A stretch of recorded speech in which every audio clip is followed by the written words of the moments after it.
And so now the Mustangs will employ that high-low post action. I think this is a good lineup for them with Seeley and Bear in the lineup together. Reagan Rep has it, knocked away, and there's going to be a whistle and a foul on Arapaho Butler. Perhaps that would help us if we could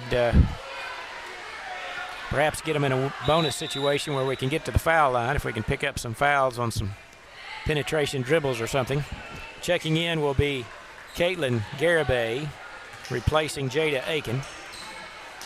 And Silverhorn set to key it in, bounce pass to Seeley. Her shot is partially deflected.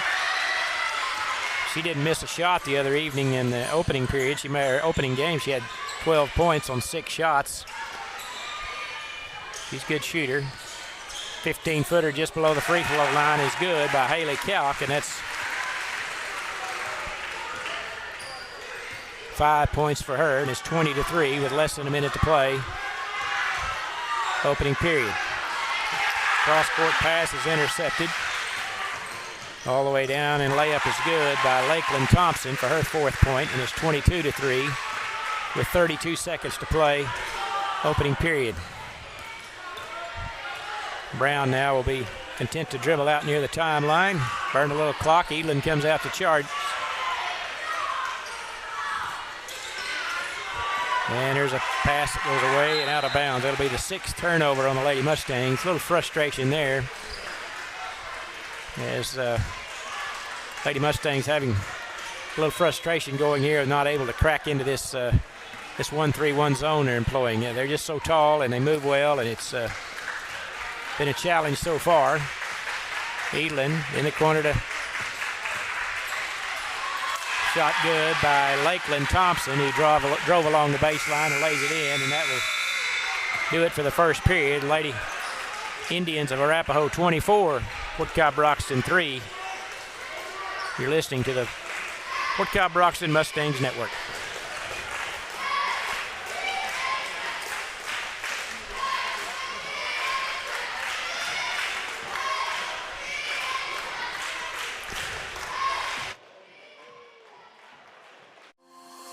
We're bringing fiber internet to Fort Cobb. Having fast internet is a must-have, whether you're working or learning from home.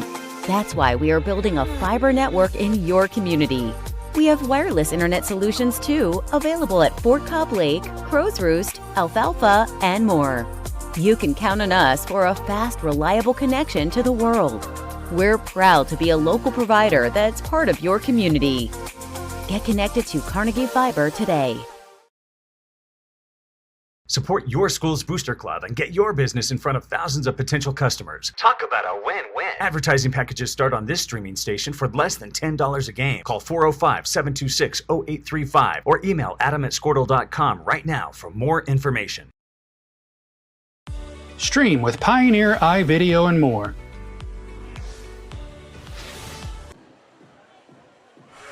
As we are set to start the second period of play, Arapaho leads at 24-3. Mustangs have on the floor Brown, Rip, Silverhorn, Seeley, and Bear. And with the ball to start the second period, Arapaho Butler in the paint, shot blocked by Bear. Good defense by Ginger. Brown comes out of the pack. Up ahead, ball loose on the floor, and it's picked up by Arapaho. Another turnover. And Brown takes it right back to Silverhorn. Back to Reagan Rep off the back iron. Good. Reagan Rep with her first 2 of the night. Makes it 24-5. Good hustle that time by Brown and Rep as they were able to save the possession. And Reagan was able to get the 2-pointer. Just underway here, second period. Sorry for the technical difficulties we're having, but having all kinds of issues trying to get the video up for you, but we'll try to call the action as best we can here. There's a penetration in the paint by Kalk. No good. Brown with the rebound.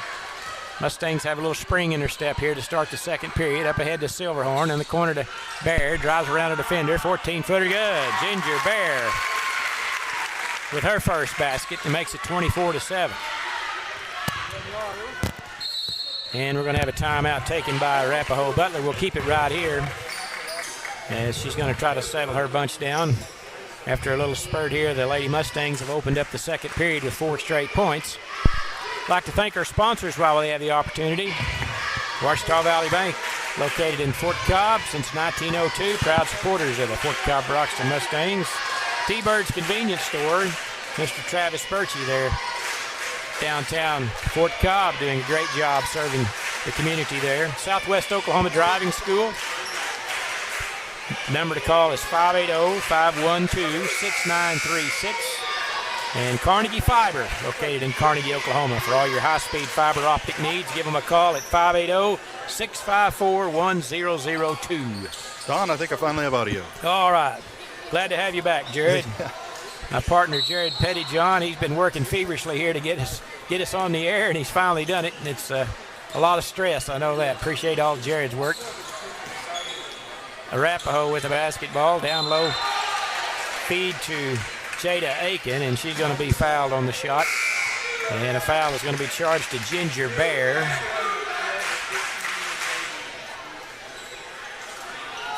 And Aiken, who'll be at the line, who is 2 for 2 so far. That's the first foul on Ginger.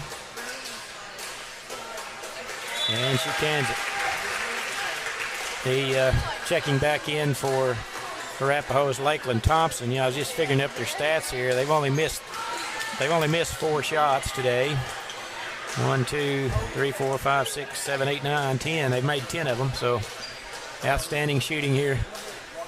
First half, free throw's no good, but Edlin there with the rebound, puts it back in. Katie Edlin with the offensive board and put back, and it's a 20-point ball game, 27-7. Edlin is a senior, outstanding forward for Arapaho Butler. Tips the ball. She gets her hand on a lot of passes. Ball loose on the floor, and it's going to be a jump ball. It's going to stay with Fort Cobb on the alternating possession. I bet she's probably half of the possessions she's got her hand on a pass at one time or another. Madison Savage will replace Seeley for the Lady Mustangs. And Reagan inbounds to Zoe Brown. It's 1-3-1. You'll know it's familiar because that's what our Fort Cobb Broxton boys play a lot. And it's a very effective defense, as it works really well for Fort Cobb boys, and it's working very well for Arapaho girls right now. Here's Brown trying to get some quick ball movement to get free, and the ball's taken away. Up ahead, Edlin. Her shot off the glass is good, and she's fouled. That's 10 points for Edlin, and she'll go to the line for the old-fashioned three-point play opportunity. This is a senior-laden ball club, this Arapaho bunch. All 5 of their starters are seniors. And they had an outstanding team last year. Didn't make the state tournament, but I'd say they're odds-on favorite to make it this year. They got a good ball club. They look really good. 30-7 our score now. They just have such a height advantage, and they cover so much floor with their height and their long arms, and they move so well. It's a daunting task to try to penetrate that defense. Brown now with it. Trying to get around Edlin. Finally gets it over to Silverhorn, left side. Goes to the paint, down low to Savage. Has it taken away, but they bounced it along the baseline, so it'll stay with Fort Cobb. And checking in for Fort Cobb for the first time will be Brenna Davis, replacing Silverhorn. Davis, just a freshman, so I'm sure she's probably got some butterflies right now. Trying to get the ball inbounded, lobs it way out front to Zoe Brown. Over to Rip, one dribble to Brown. Dribbling out front, guarded there by Brecken Hunter. Now they've gone to a 2-3 zone. A turnaround shot by Bears, no good. They switched their defense that time, and the Lady Mustangs able to get a pretty good look at the shot there, but Bears, she's not really used to facing people as tall as she is, but Arapaho Butler has 2 or 3 of them. Foul on number 15, I believe he said. That's Reagan Rip. And at the line will be Katie Edlin. She is 3 for 3 at the line, makes 4 for 4. And it's 31-7. And she'll have another. And she cans them both. 32-7 now. 4:46 to play. Second period. They've gone back to that 1-3-1 zone now. I was kind of hoping they'd stay in that 2-1-2. Yeah, same. Cross court over to Davis. Back to Brown. It was just hard to get any openings. You try to penetrate in there, and then a 5'10" girl greets you at the free throw line. And so you spend all your time trying to pass it around this 5'10" girl or maybe 6-footer out of the top of the key. I feel for them. Cross-court diagonal pass is knocked away, and there's going to be a foul on Arapaho.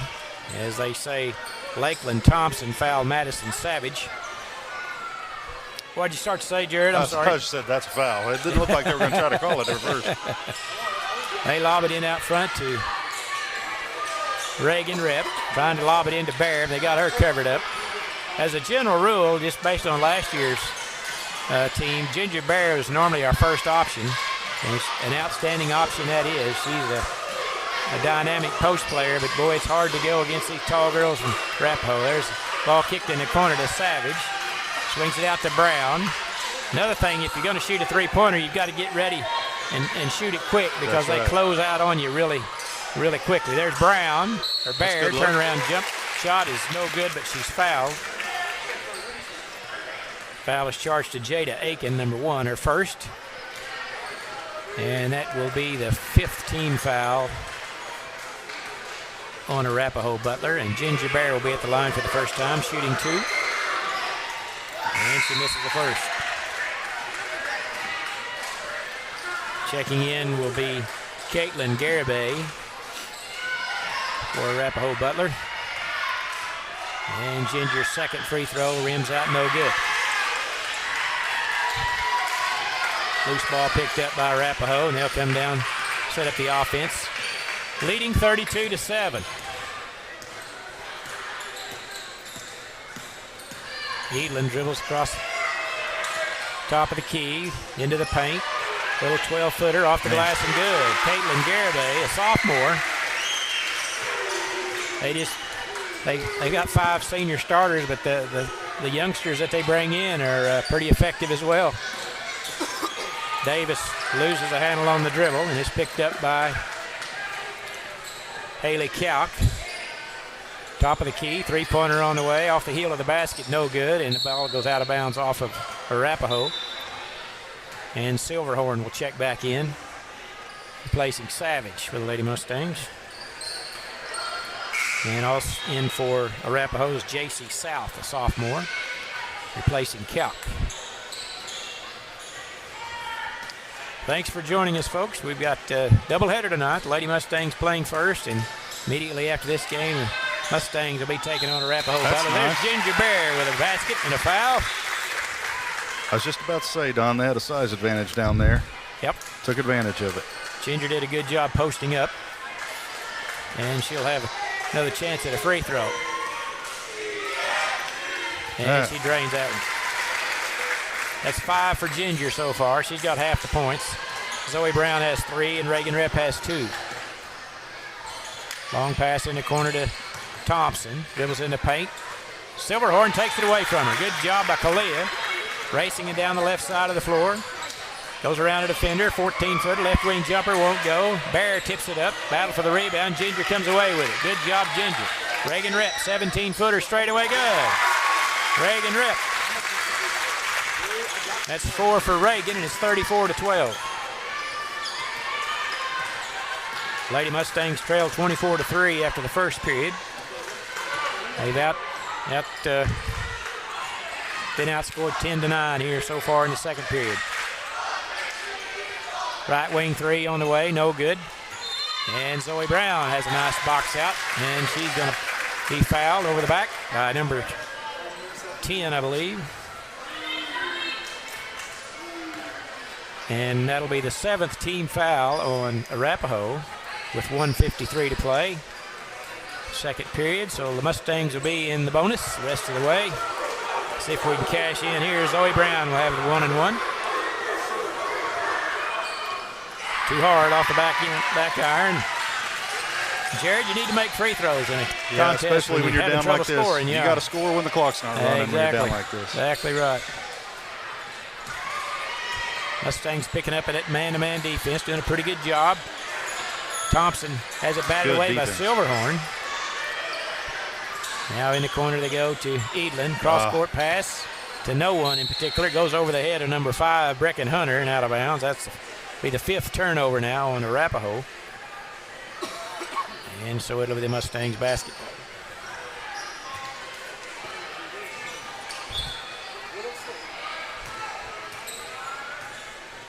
Zoe Brown into the front court.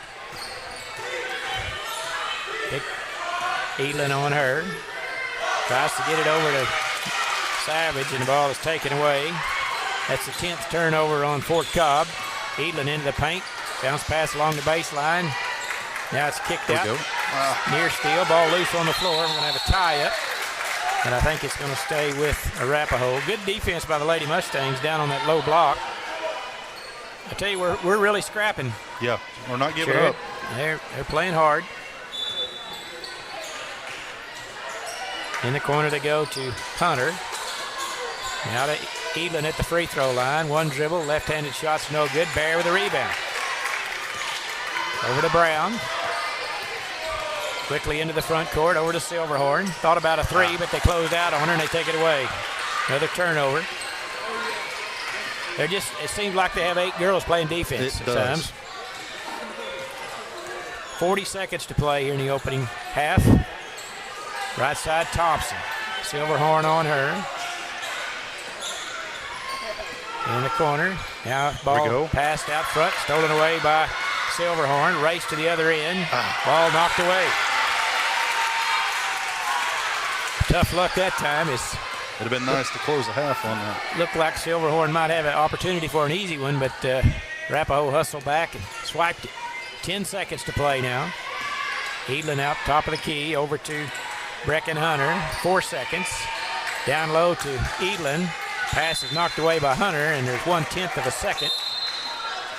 So the only way they can score here is they've got to just lob it in, and they can't catch it. They'll just have to tip it in. Yeah, tip drill. For it to count. So, but they have the height to do it. Let's see what they do here. Edlin's going to throw it in. Nobody's standing under the basket, so Edlin's going to, here comes one, trying to get it to Thompson. Now they lob it out front, and can't do that. And that will do it. Your halftime score, Arapaho Butler 34, Fort Cobb Broxton Lady Mustangs 12. Lady Mustangs were outscored 10-9 there in the second period, so they played a little better that second period. First period got kind of a slow start. They were trailing 24-3. Let's take a 2-minute timeout. When we come back, we'll have some first half statistics. You're listening to Fort Cobb Broxton Mustang Basketball Network. Live, recorded, on demand, all in HD. Easily find and watch your favorite shows and movies. Anywhere, on any device, perfect for the entire family. And easy to use. Enjoy Pioneer iVideo today.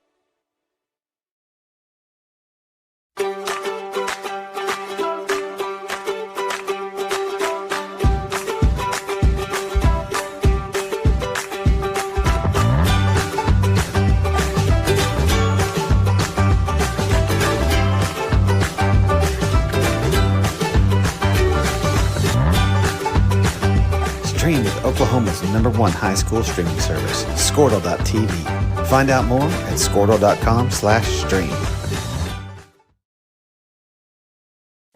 At Maples Nixon Diesel Horse, we've helped a lot of people, and our goal was to treat each and every person like a friend. And as a friend, we've got your back, always. We understand what you're going through. Being lawyers is what we do, but it's not all that we are. We care. We'll stand beside you throughout the entire legal process, not just as lawyers, but as your friends. We are Maples Nixon Diesel Horse, and we are here to help.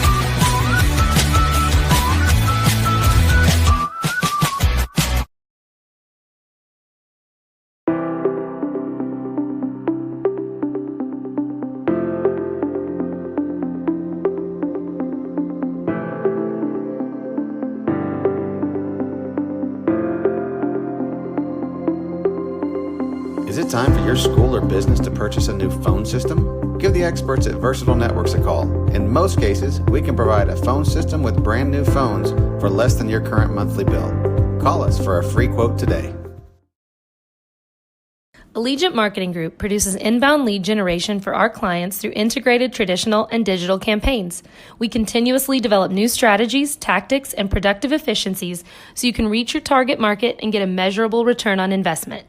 This fast-paced world demands for your products and services to be presented at the moment your buyers need them. Targeted and innovative marketing creates your success. Call AMG today, your marketing partner. Dr. Matt Dieselhorst at Dieselhorst Sports and Orthopedics can help you get game day ready. Dr. Dieselhorst works with athletes of all ages, taking a coordinated approach to accelerate return to play and maximize athletic performance. His work with pros in sports training, injury prevention, bracing, functional rehabilitation, and imaging works seamlessly with his medical and surgical expertise. Get started by going to Dieselhorst Sports and Orthopedics. Let Dr. Matt Dieselhorst get you back on the field, backing all Oklahoma athletes on the field and off.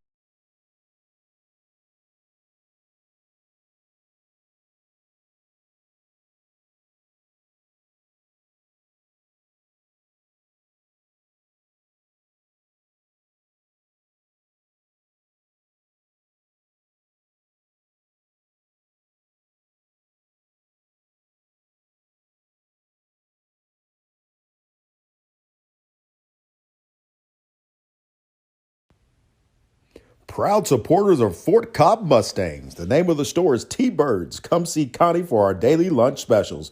Good. We offer cold drinks, hot food, and a clean environment. Also, $1 Fountain Pop Wednesdays. See you soon.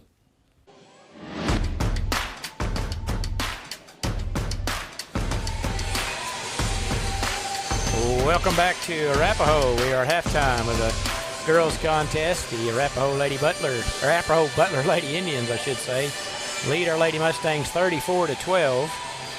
We've got some halftime statistics for you.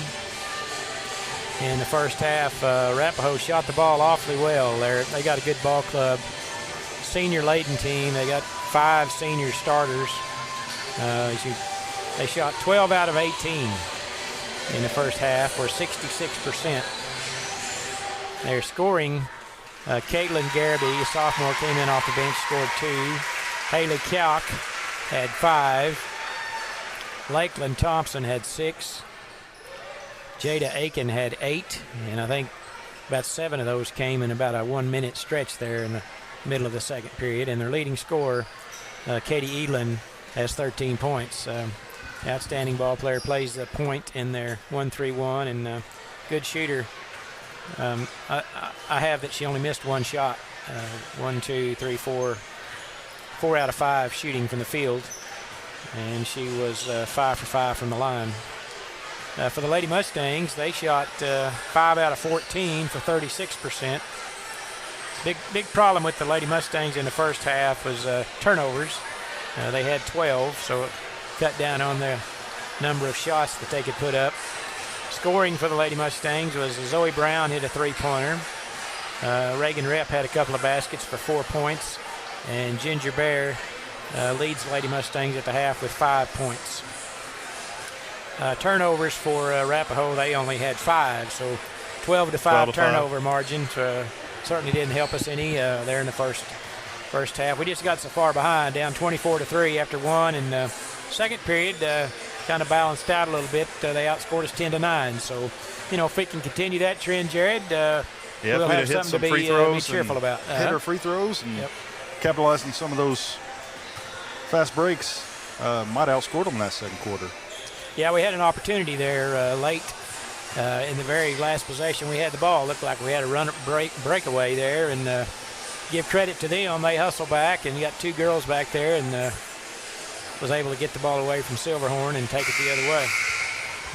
As we mentioned, Jared, this is a new partner. Last year we had Blake Perryman, who did a great job. Went to college up at Oklahoma State. That's where he's at now. We'd say hi to him if he's listening. But Jared Pettyjohn teaches a couple of classes there at Fort Cobb Broxton, IT. Tell us what you do there, Jared. I would teach computer science. Computer science, got a couple of kids. We're we're learning how to program, code computers. So teaching them some computer language. John Bellamy, that's running the camera for us, he's in our Computer Science 2 class. He's learning to code in Java. And so it's exciting. Hopefully they'll be able to use that in their futures. Well, I promise you, no matter what profession you go into, you need to know something about computers. That's There's no question about true. that. So that's a great thing to learn. Of course, Jared he's a professional at it. He worked for Chesapeake. He was an IT guy for Chesapeake for how many years? 10 years. 10 years. So Jared's a professional in what he's doing, and I'm telling you, I'm glad he was here tonight, because trying to get us on the air was quite stressful for those guys. It wasn't for me. I didn't know a thing about it, but it's always I could see the sweat running off their head. Yeah, you can see the game going. You want to get it up and running. It's kind of nerve-wracking. Yeah, we drove a long ways over That's here right. not to be able to do the game. Remember? I said, well, we could at least have audio. Well, I couldn't get the video working. Yeah. And then, it's kind of ironic. Then I got the video working and we didn't have audio. So well, that's probably what the fans at home probably prefer that. No doubt about that. I don't think so. Glad you're along with us, folks. It's going to be a fun season. Of course, last year we did all the games, or most of the games. This year, only going to be able to do the road games, and so this is the first one of the season. The first half of the season, most of the games are at home. This is the only true road game, and then we'll have the Burns Flat tournament. Three nights there in December 8th, 9th, and 10th, I believe it is. And then they don't go on the road again until after Christmas. So we're glad you're joining us. We want to thank our sponsors once again. We certainly appreciate all these folks for their sponsorship of our broadcast this year. Carnegie Fiber for all your high fiber optic needs. Southwest Oklahoma Driving School.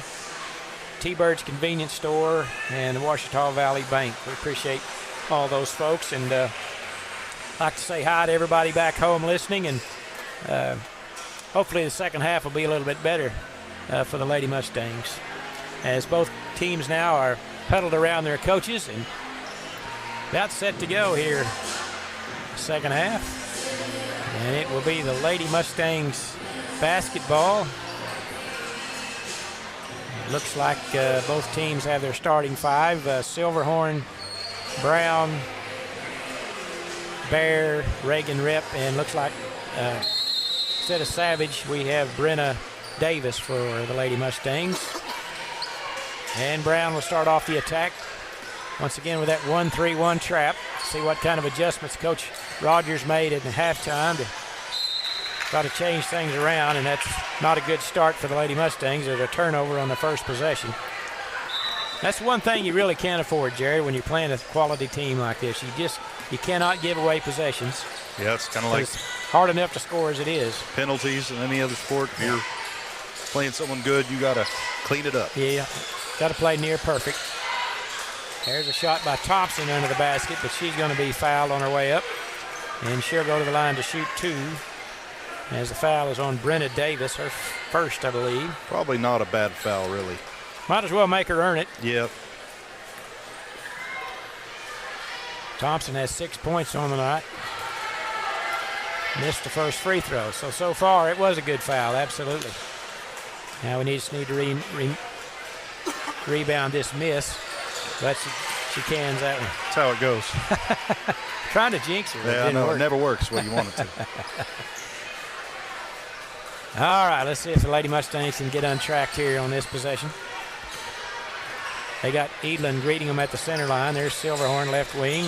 Lobs it over to Brenna Davis. Now to Brown, way out front.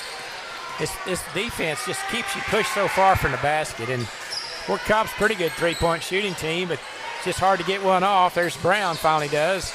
Bear with a nice offensive rebound. Nice. Put back is good by Ginger Bear. Offensive board and stuck it back in, and she'll have an opportunity for the three-point play. Ginger's a good ball player. She's one of the better centers you'll see games that we play. She can dominate games in a lot of occasions. Played a minute here. Second half, 35-15. Mustangs so far have outscored them 3-1 here. Start the third period. And there's going to be a turnover. On the Lady Indians, over to Fort Cobb. That's probably what your message is, I would say, Jared, at halftime. You know, it's a pretty big margin at halftime. Just play one possession at a time and let's try to beat them, you know, each possession. There's turnover, and they turned it right back over. We got a break there as they had a wide open layup, and they just fumbled it away.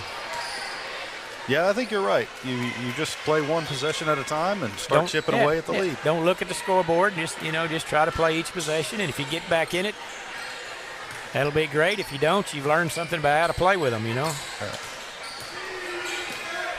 But it's good practice for us. There's no doubt about it, because most of the teams on our schedule aren't going to be this good. I can promise you. Their entry pass is knocked away. Another turnover. That's 3 already in the half for Fort Cobb. But playing good competition will help you down the road. Pass to Edlin, no good. Thompson's putback is no good, but she's fouled.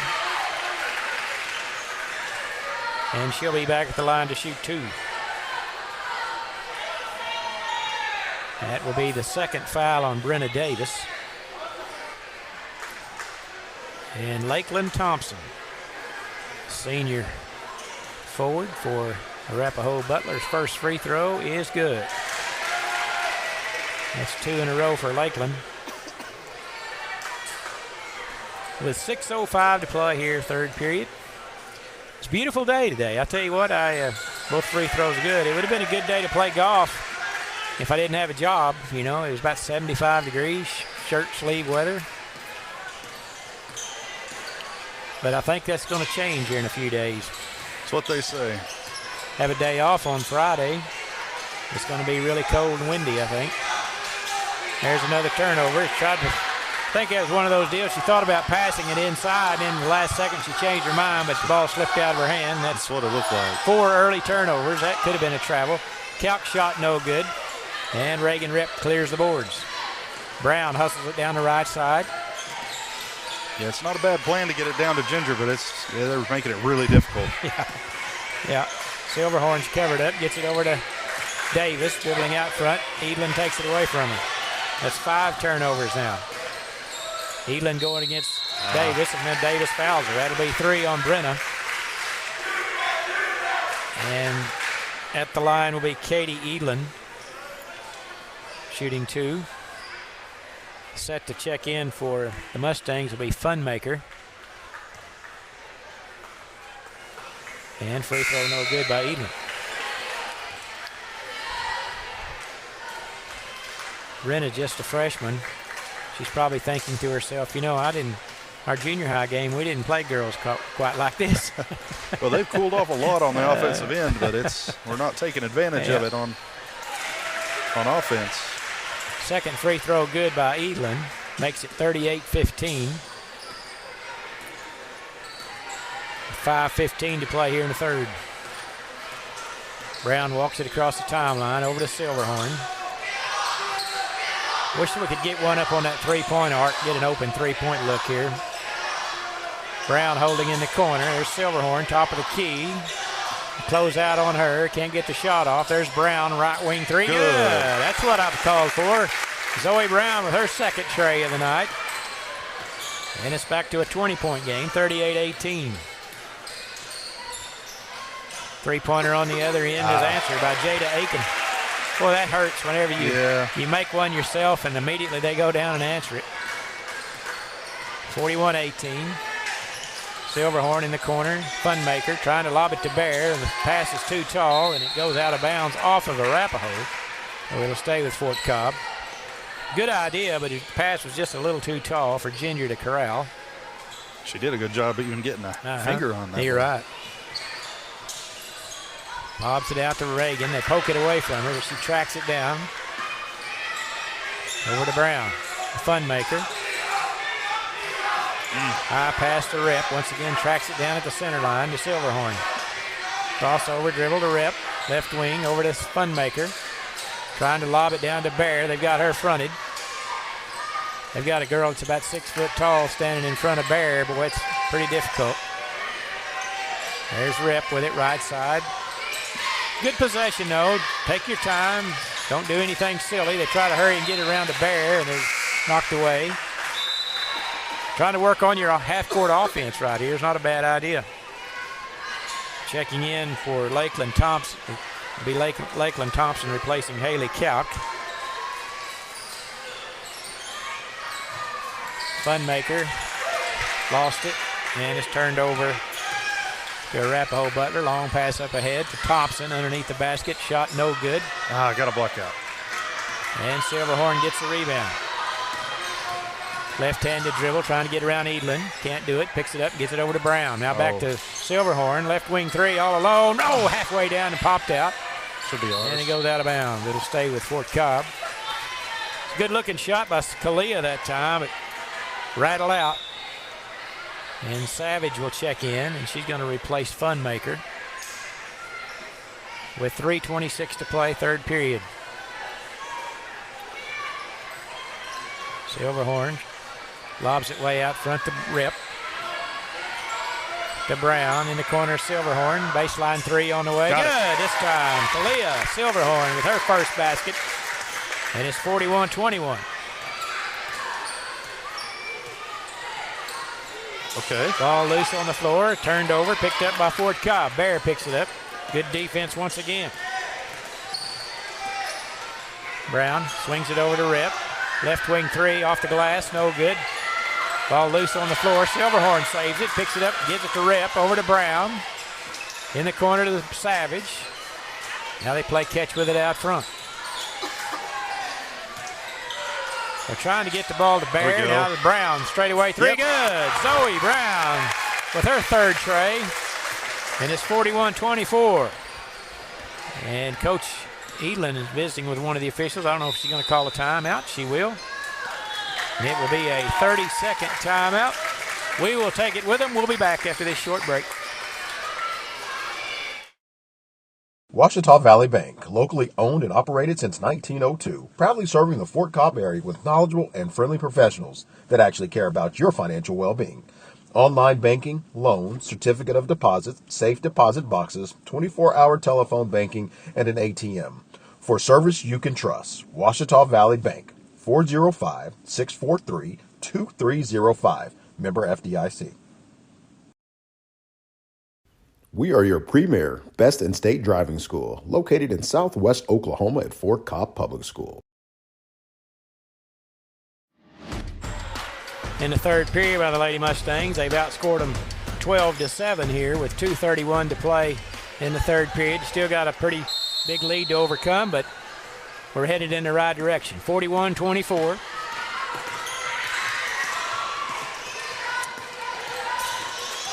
Arapaho on the attack. Baseline jumper is good. Well, that's a pretty good play right there. It was. They got number 24 all alone. That's Bailey Walker, and she makes her first basket about 6 feet away. That's the first time they've ran that set. Well, Cobb's heated up here a little bit here in the second half. Rep with it. Over to Brown. Back to Rip. Dribbles along the baseline. Cut off. Back to Zoe Brown. Taking her time. Silverhorn. Good look. To Seeley. Little four-footer's good. Lene Seeley with her first basket. She's a good little shooter. And it's 43-26. Edlin dribbles in the paint. A late footer, no good. Fell off the rim. Silverhorn with a rebound. 1:22 to play in the third. Brown quickly up to the three-point line. Stops her dribble over to Reagan Rip. Now to Silverhorn. Well, if she'd have went right back to Rip, I think she'd had an open look. Savage with it. Sometimes if you just go right back to the person that passed it to you real quick, you can get an open shot. Silverhorn in it along the baseline. Rip got in trouble. Hands it to Seeley. Her shot's deflected. Rip takes it out of the air. We're going to have a jump ball. And it's going to be turned over to Arapaho. That time Rip got down kind of in no man's land down there on that left of the lane right along the baseline, and she was kind of behind the backboard. Not really much she could do, and kind of had to make a tough pass. Under a minute to play here in the third. Been a pretty good one for Fort Cobb. They've scored 14 points. There's a cutter across the lane to Cobb. Right wing three on the way, no good. Off the heel of the basket. Silverhorn with a basket. Rebound. Oh, come on. Ball loose. Gotta call a and foul. we're going to have a foul. Man. Charge to number 5. That's Brecken Hunter.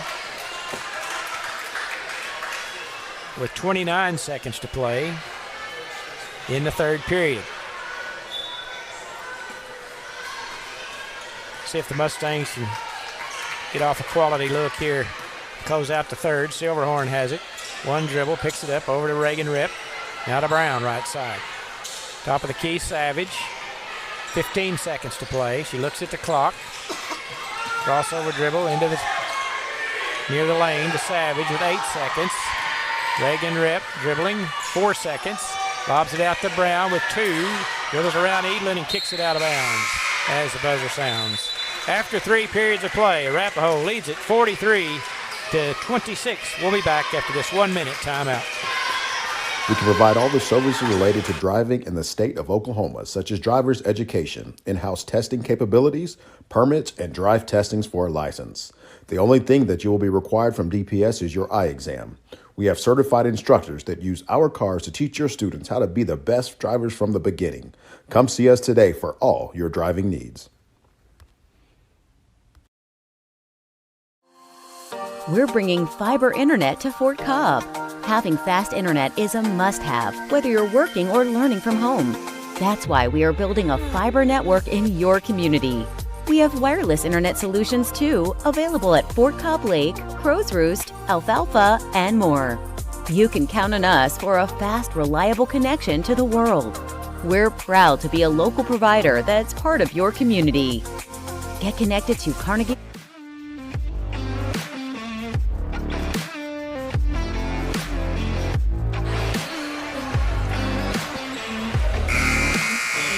(43-26) our score as we head into the fourth period of play.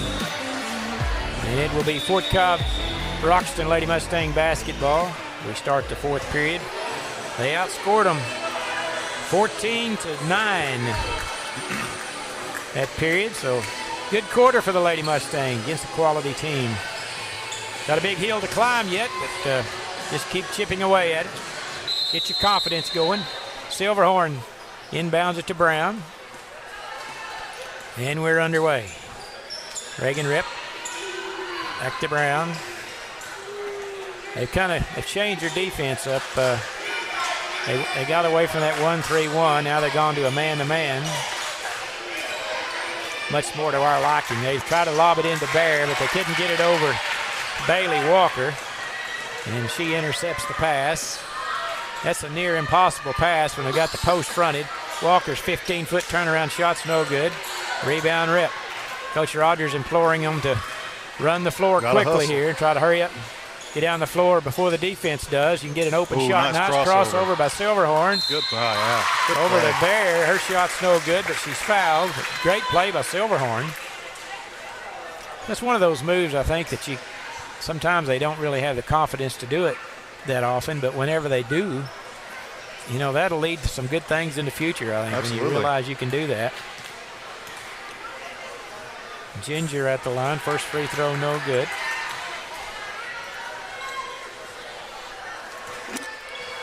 And she'll have one more.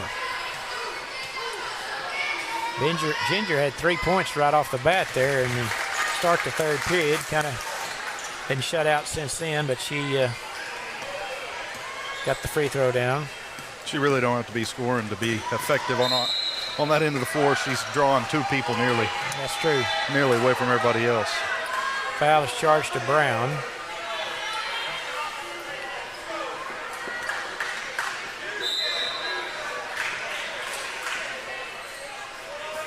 And Arapaho Butler inbounds with 7 minutes to play in the contest.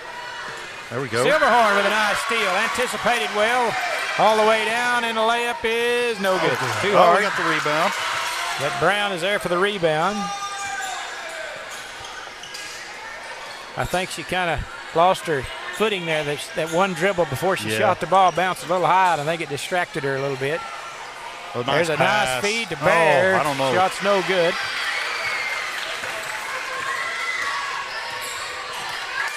Yeah, I think you're right, Don. That last bounce was a little too much. I think she might have been waiting for the whistle to blow. Pass in the paint, count, one move over Savage, jumper hard off the back iron, but there's Edlin, putback's good. Katie Edlin, she's a hard one to handle. That's 16 on the night for her. And it's back to 18-point game, 45-27. 6 minutes to play. Savage along the baseline. Now to Silverhorn. To the free throw line. And they try to get it down to Bear, and they tap it away. Well, that's a near impossible pass. You almost have to bounce pass it, I think, sometimes. Is that They've been Bailey Walker? that all night. She is tall and got long arms. They lob it into Bear. You know, I'd say she's probably pretty close to 6 foot tall. The Ginger's 5'7" or 8", and she's several inches taller than her. Bear gets free. Shots deflected. It's good effort. Walker. Good effort. Yep. It's a good play. Just sometimes things don't work the way they want to. There's a shot by Thompson, and she's going to be fouled by Brown. And Thompson will be at the line. She's made 3 free throws in a row. She's made a living here at the line lately.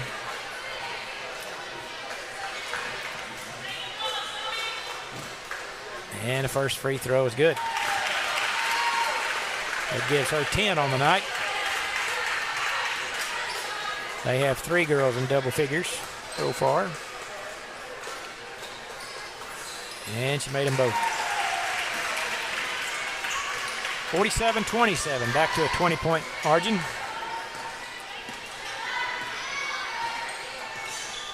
Right side to Rip. It's a screen from Bear. Trying the old pick and roll, but they can't get it to Bear this time. Brown one dribble out to Bear now. Over to Silverhorn. Gets a screen. They close out on her. They get it to Bear, but she has to track it down. It wasn't a clean pass.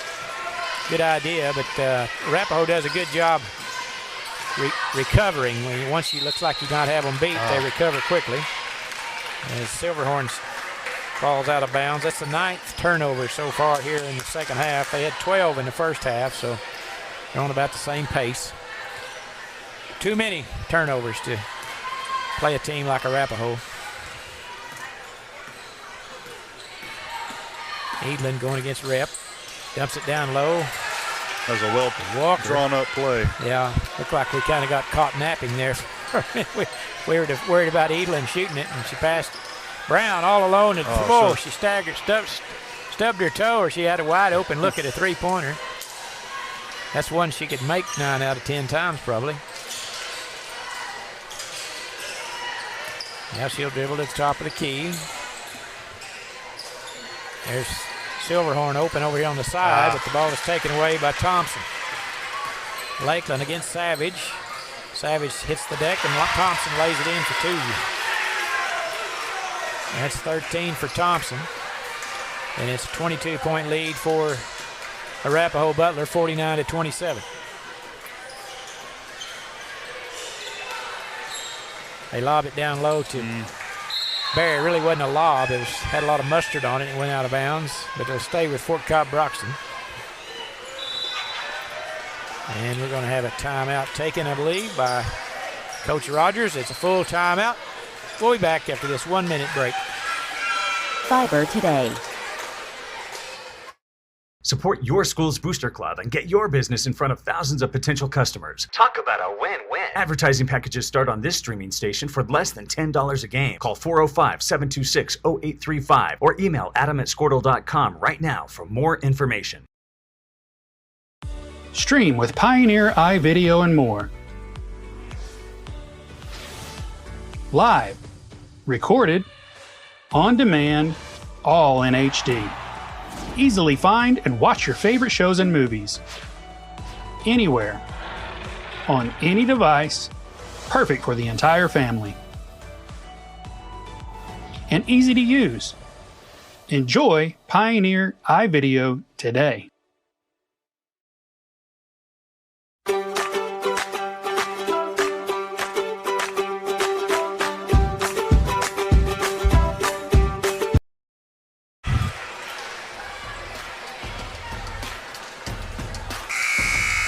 49-27 our score with 3:47 to play in the contest. Ginger Bear set to inbound. Lady Mustangs. Gets it into Brown.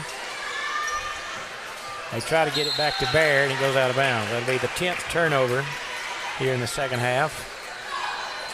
I tell you, Arapaho is a well-coached team, and they just, it seems like everything that we want to do, they're just a step ahead of us. Yeah, you might think with this kind of a lead, they might let off the gas on defense a little bit, but they haven't. Well, they did get out of that 1-3-1. That's what we had the most trouble with.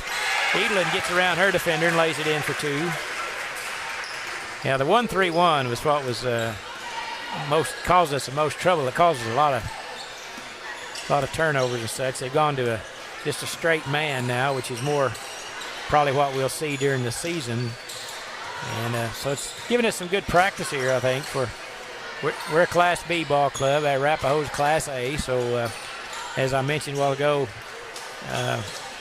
if we play anybody in Class B that's any better than Arapaho, I would be really surprised. So from that standpoint, you don't like to lose, but the Lady Mustangs haven't quit. They're playing hard, and I think this is going to pay dividends for us down the stretch. Last year this team beat us pretty handily, and there's a pass to Savage off the glass and 2. Good play as Madison Savage makes her first basket, and she'll go to the line for a free throw. But last year we kind of got off to a slow start and finished strong, and we were up at Stroud in the area tournament with the ball hanging on the rim in the second game of the area tournament. If it would have fell in, we would have been one game away from the state tournament. So I think the Lady Mustangs have a bright season ahead of them, in my opinion. I think you're right. You got to look at this game, and you got to be pretty proud for the last 3 quarters. Yeah. I mean, really, you take the first quarter out of it. What's the score? It's really close. Very even game after the first quarter. You're right. 2:35 to play, and it's 51-29. They lob it down low to Thompson. Shot is good. She's had a great second half. She's got 9 points here in the second half.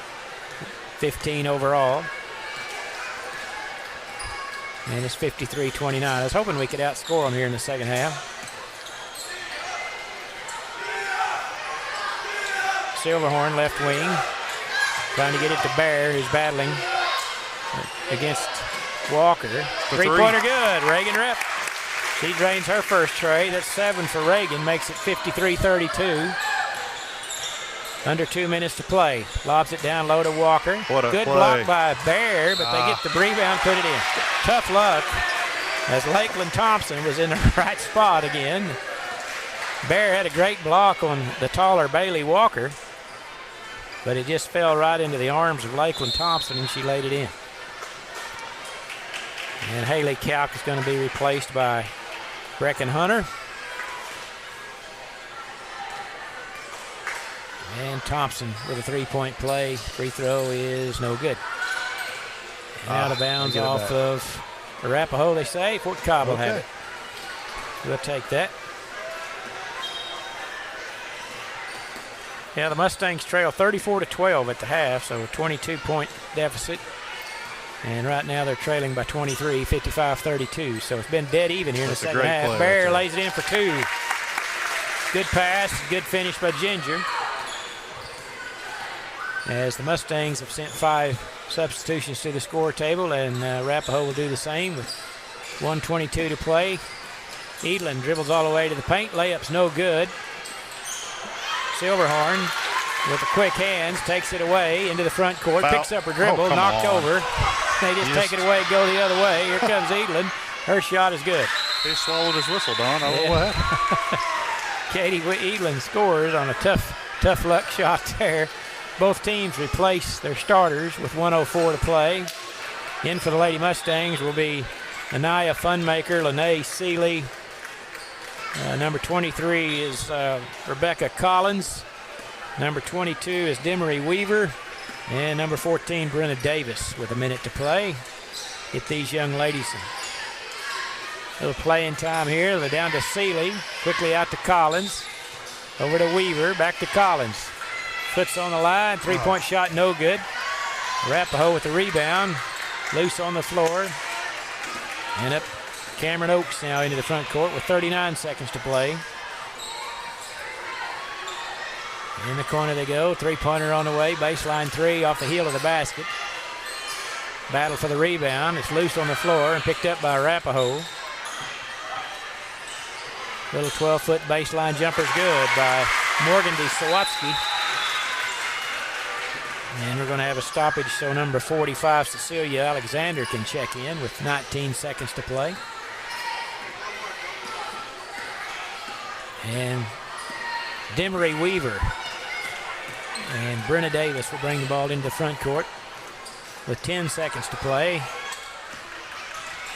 Davis lobs it into Seeley. Turnaround shot, no good. Off the heel of the basket. Rebound Arapaho. And that will do it. Your final score, Arapaho Lady Butler 59. Fort Cobb Broxton Lady Mustangs 34. 25-point margin for Arapaho tonight. They've got an outstanding ball club. Congratulations to them. I tell you what, I got to tip our hat to the Lady Mustangs, Jared. They got in a deep hole right off the bat, 24-3 after one, but they battled the rest of the way. It was a pretty dead even game. We were down 21 at the end of the first period and got beat by 25. So, you know, they played well the last three quarters and finished pretty strong. Yeah, I think you got to be proud of them for not caving in that first quarter. Absolutely. They didn't cave. They stayed in there. They fought the rest of the game. That's right. That's all you can ask for. You got a bright future, I think. We will let's take about a minute timeout. We'll come back. We'll have our give me time to figure up the scoring. So let's take a minute break and we'll come back with the scoring statistics.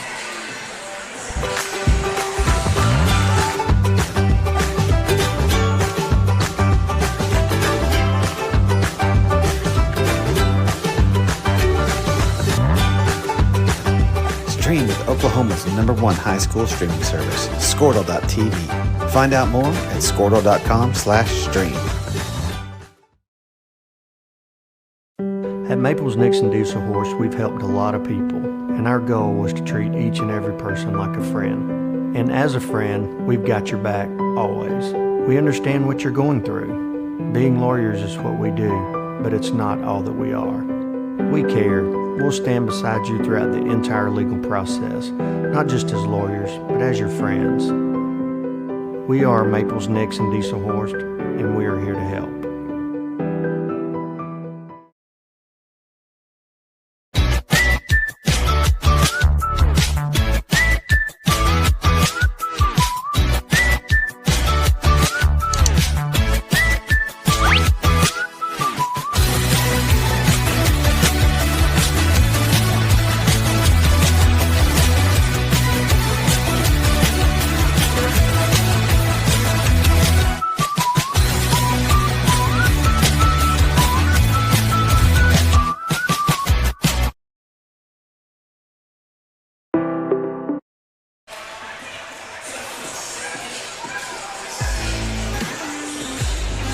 Welcome back to Arapaho. We'll have the wrap-up of the girls' contest tonight.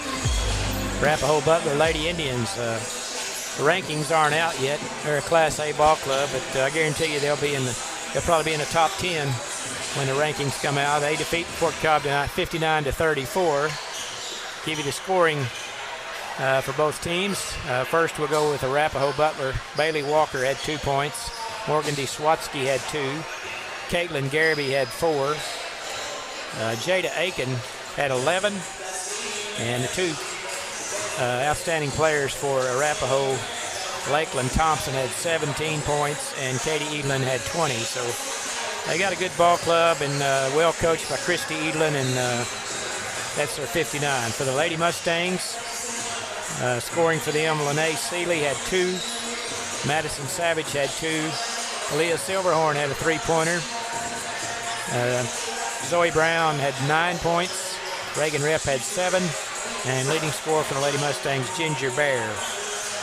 Lady Mustangs had cut the lead as they trailed by 34-12 at the half, and they cut the lead 43-26. After 3 quarters, they had a pretty good little spurt there. Brown hit a couple of trays.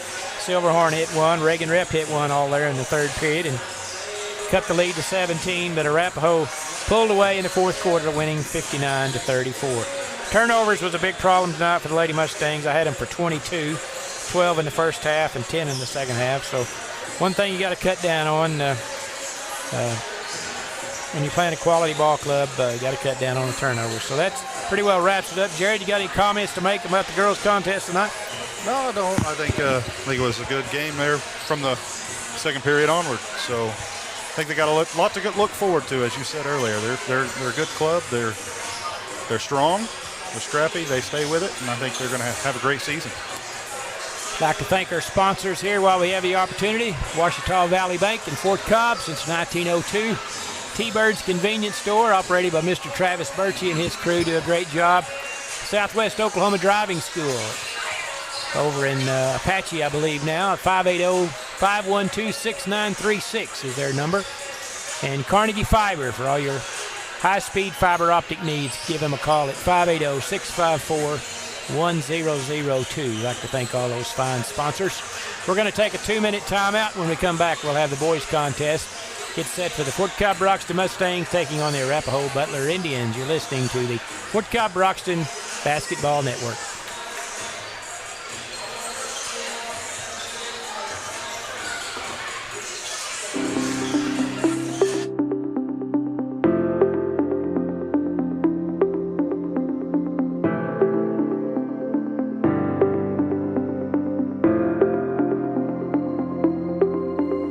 Is it time for your school or business to purchase a new phone system? Give the experts at Versatile Networks a call.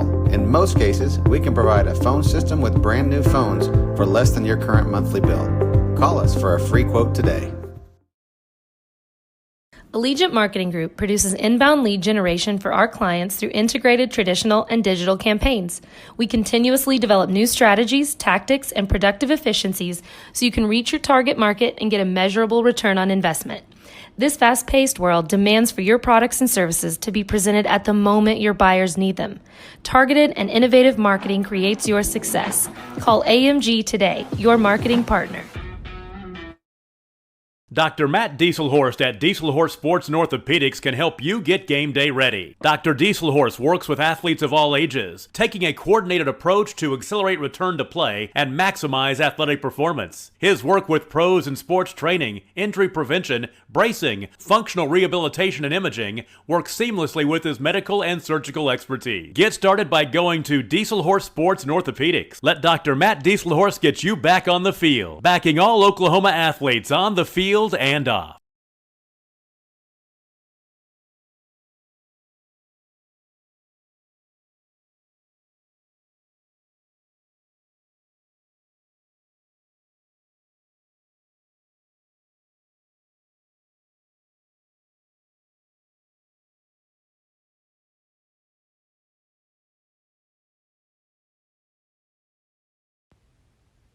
Proud supporters of Fort Cobb Mustangs. The name of the store is T-Birds. Come see Connie for our daily lunch specials.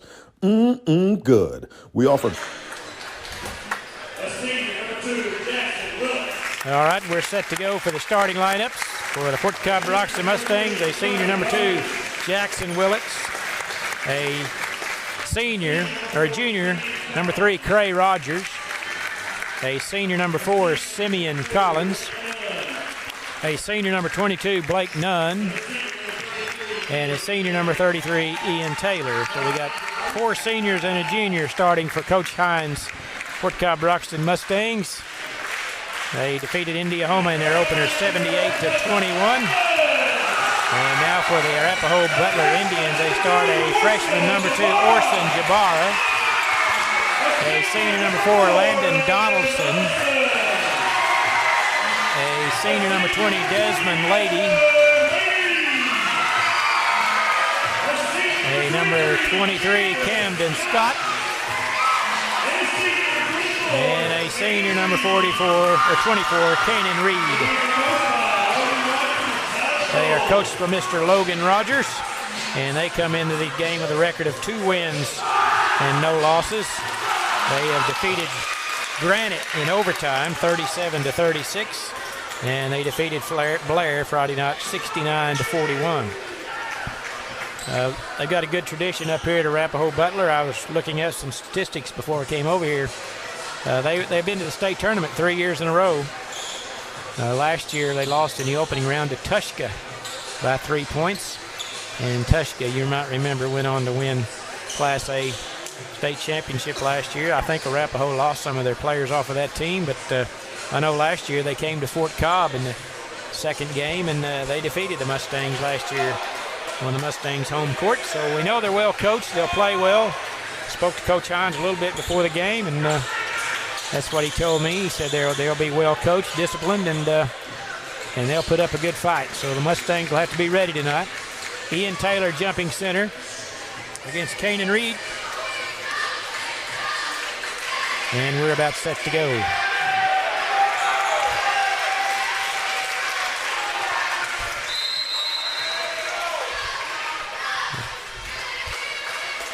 Pretty good crowd on hand. Both teams have good crowd, and tap is controlled by Arapaho Butler. See what the Mustangs come out in. Looks like a man-to-man defense. They will play that. Sometimes they'll play a 1-3-1 zone depending on the competition. Last Friday night they played pretty well a 1-3-1 trap pretty well exclusively. Tonight they come out in a man. Dribbling out front is a freshman. That's Orson Jabara. Left side to Donaldson. Goes against Trey Rogers in the paint. Kicks it down low to Jabara. Shot over Willits is good. Good start for the Butler Indians as they score on their first possession. Now Rogers going to get some man-to-man defense in the corner. Ian Taylor, baseline three, good. Ian Taylor with a nice start for the Mustangs. Puts them on top 3-2. We played almost a minute. And now the Mustangs try to trap out front. And they switch to that 1-3-1 here in the second possession. Left wing they go, now out front to Landon Donaldson. Stumbles around, ball loose on the floor, picked up by Willits. There's a turnover. Willits down the left side, bump. Shot high off the glass, no good. Nunn with a good rebound, put back, no good. Taylor with a rebound to Collins. Right wing three on the way, good. Simeon Collins. 2 offensive rebounds that time by the Mustangs, and they drained the three. A lot of contact down there, Don. Well, it's a boys' game, and they like to play physical. Mustangs lead it 6-2. Oh, my goodness.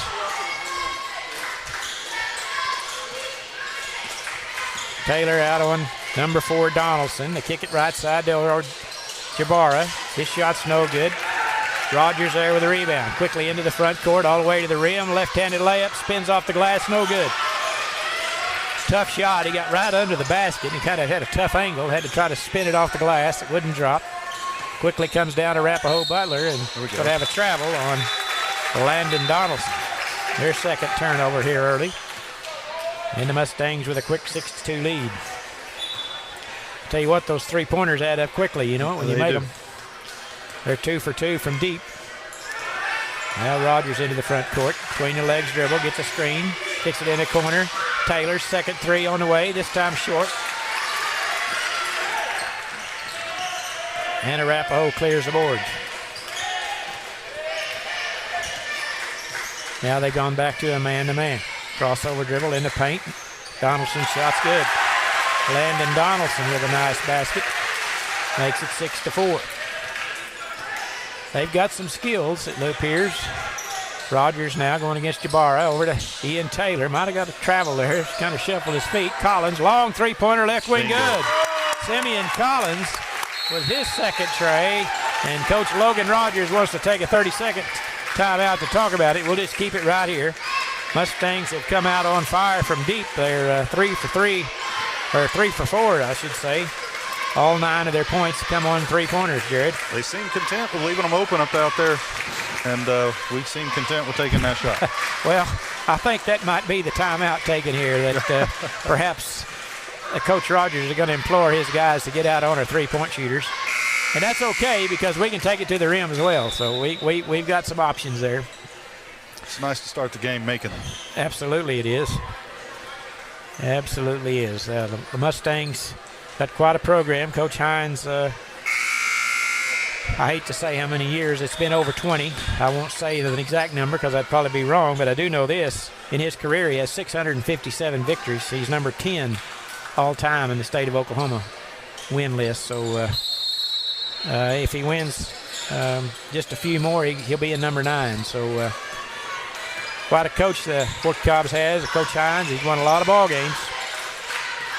And this team is set to win a bunch this year, I think. Once again, in that 1-3-1 trap, gives everybody a lot of trouble if you're quick. And you got Ian Taylor out front, those long arms, and can jump well. Very reminiscent of what Arapaho Butler's girls team played like. Just gives them all kinds of fits. They spend all your time just trying to maintain possession of the ball. Yep. Ball tapped away by Taylor. Willits cross court to Rogers, kind of fumbled it a little bit, and they called it the traveler. And that's he just kind of was going off the wrong foot when he caught the ball, I think, and caused the turnovers. That's the first one on the Mustangs. And Arapaho Butler now will have the ball with 4:32 to play, opening period. Donaldson with it, right side, one dribble. That'll get you in trouble when you just bounce it one time. Allows the defense to really collapse on you. High post is Canyon Reed in the corner. Three-pointer on the way by Jabara is no good. Tapped over to Cray Rogers. Quickly into the front court. To Collins. Straightaway three. Short this time. That's his first miss. And quickly comes Arapaho Butler. Donaldson on the handle. Senior guard. Good ball handler. Way out front with Canyon Reed. Now Jabara. Mustangs back in it. Going to a man defense now. They're switching it up, trying to keep them off balance. Donaldson trying to go against Nunn. Blake's a steady ball player, I'll tell you. Ball poked away by Taylor. 1-on-1. Over to, they were going to have an offensive foul on Ian Taylor. I didn't really see what he did. He raised his left hand, but I guess there was some contact. I didn't see a lot. Yeah, I don't think Coach Hines likes that call. Well, he's kind of wondering like I am, just because he raised his arm doesn't mean there's a foul, but I guess he thought he was about to forearm him. And anyway, I don't want their job, I can tell you that. Yeah, that's absolutely true. 3:08 to play, opening period. Donaldson dribbling out front. And the ball tapped away by Rogers as they've got their hand on a lot of passes here early. Very active defense.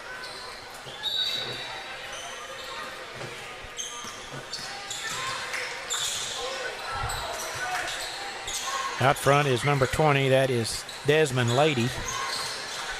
And ball tapped away. Taylor has it. Behind the back dribble, Rogers. Boy, good ball handling there to Collins. Right side to Willits in the paint. Kicks it right side, Taylor. Right wing three on the way. Off the heel of the basket, won't go. The rebound controlled by Canyon Reed. Mustangs have cooled off here a little bit since that timeout was taken a couple of minutes ago. Rogers there with another steal. Picked his pocket. Quickly ahead all the way to the rim. Layup's no good, but he's fouled. And Cray will go to the line to shoot two. That's 5 turnovers so far on Arapaho Butler. Got some quick hands down there on defense. Yeah, they all do. They're really good at swapping the ball. And Cray yet to score. He taken one shot, missed it, and he makes the free throw.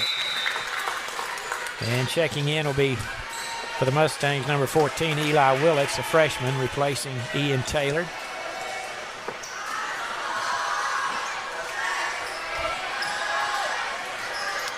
And in for Arapaho Butler is number 35, Deshaun Washi, sophomore.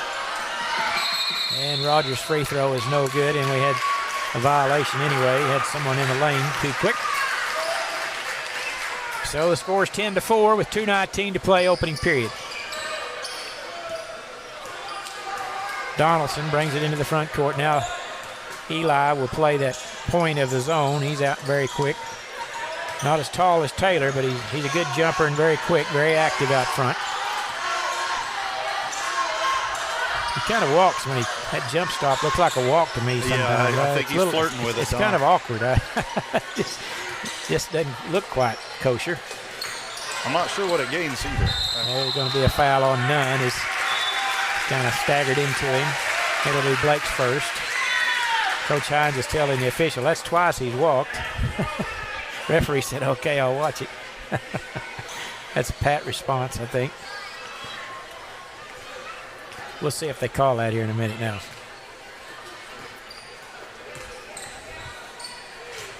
Here's Donaldson over to Washi. Double team. There's near steal, but Donaldson gets it. On there. Top of the key. Bounce pass right side to Desmond Lady. Lady has it to Donaldson. Boy, they're having a difficult time looking at the goal, that's for sure. There's right side to go to Jabara. And the ball is knocked out of bounds by Rogers. With 1:22 to play. First period. It's a good thing the game's not won by time of possession. Good point. Good point. Looks like a walk there. I don't think he raised his pivot foot that time. He close to it. There's Jabara walked into one though. We're going to get it one of these. Yep. One of these calls. Yep. That'll be the 6th turnover on Arapaho with 1:08 to play, opening period. Rogers into the front court. Picked up out there by Donaldson, over to Nunn in the corner to Eli Willits. Curl, 15-foot jumper at the free throw line, but he was fouled on the shot, and he'll go to the line to shoot two as Orson Jabara got him on the wrist as he went by. And that's his first personal. And Eli's free throw is no good. Mustangs have cooled off considerably. After that quick start, they scored 9 points in about the first 2 minutes. And they've gone cold since then. Second free throw by Eli is good. Makes the score 11-4. Minute to play. Opening period. Eli all over him out front. Now Donaldson has it and has it kicked out of bounds by Jackson. Jackson and Eli, of course, are brothers. I understand Jackson is going to sign his national letter of intent with the University of Oklahoma baseball team tomorrow. I saw that posted today, so congratulations to Jackson. Oklahoma's going to get a fine ball player. No good. Shot no good by Donaldson. Up ahead comes Willits over to great pass. Eli lays it in for two. Great assist, as Jared said, from Jackson to Eli. It is 13-4. 25 seconds to play. Opening period. Washi with it. Double teamed.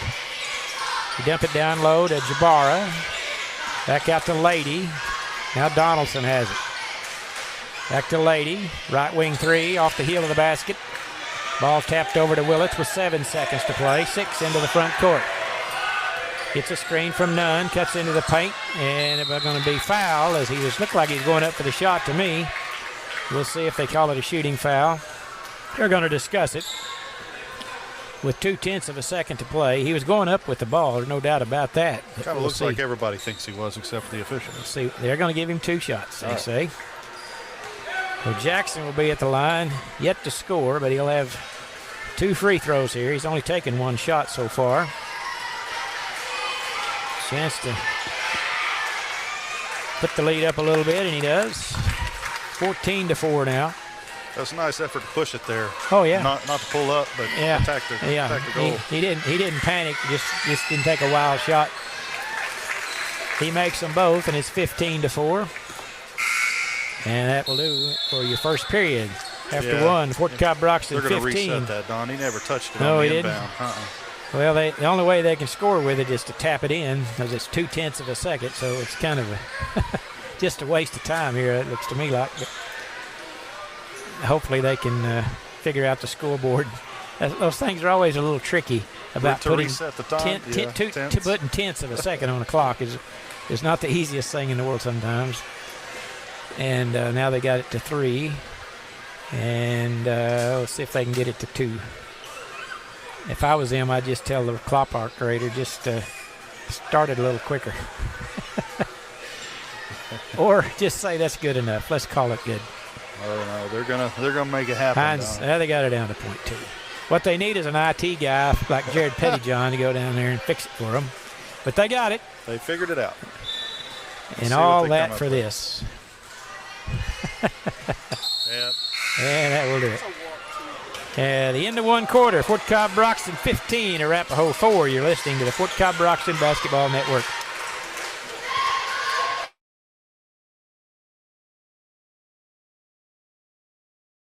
Cold drinks, hot food, and a clean environment. Also, $1 Fountain Pop Wednesdays. See you soon. Washita Valley Bank, locally owned and operated since 1902, proudly serving the Fort Cobb area with knowledgeable and friendly professionals that actually care about your financial well-being. Online banking, loans, certificate of deposit, safe deposit boxes, 24-hour telephone banking, and an ATM. For service you can trust, Washita Valley Bank, 405-643-2305, member FDIC. We are your premier, best in state driving school, located in southwest Oklahoma at Fort Cobb Public School. We can provide all the services related to driving in the state of Oklahoma, such as driver's education, in-house testing. Thanks for joining us, folks. Jared Pettyjohn, Don Tyson, and John Bellamy on the camera tonight. Arapaho, Oklahoma. Nice little drive up here this afternoon on a beautiful day. Currently, the Mustangs, after one period, lead at 15-4. Aiden Lewis has checked into the lineup here to start the second period. He's replacing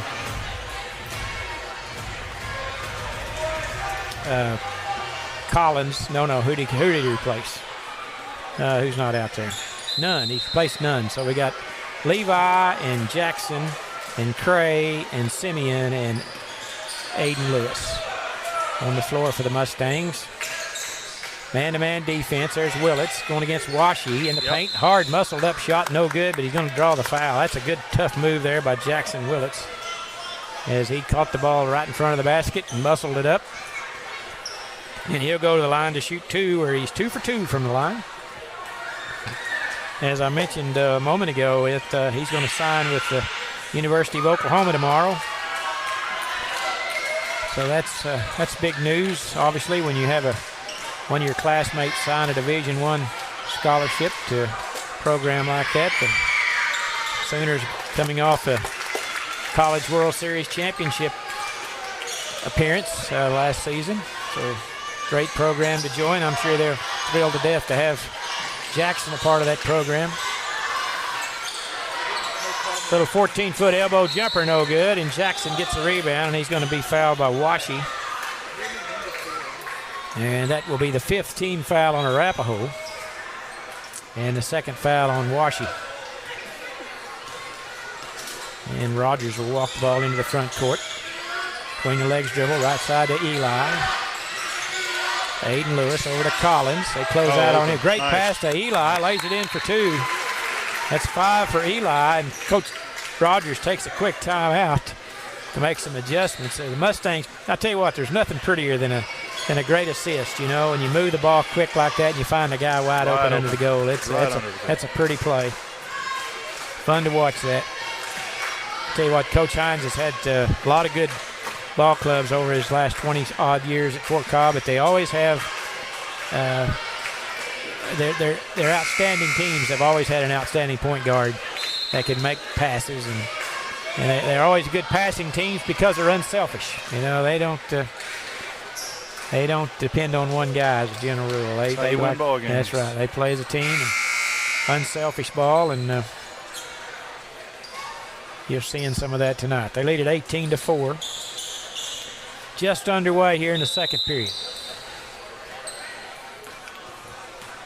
It's my first time to be able to watch them. Didn't get to watch them last week, but I'm impressed with their balance. They've got a lot of strength. Yeah. Not a lot of height down low, but they're strong. Yeah. Able to hit that outside shot. That'll be really hard to defend them all year. Yeah.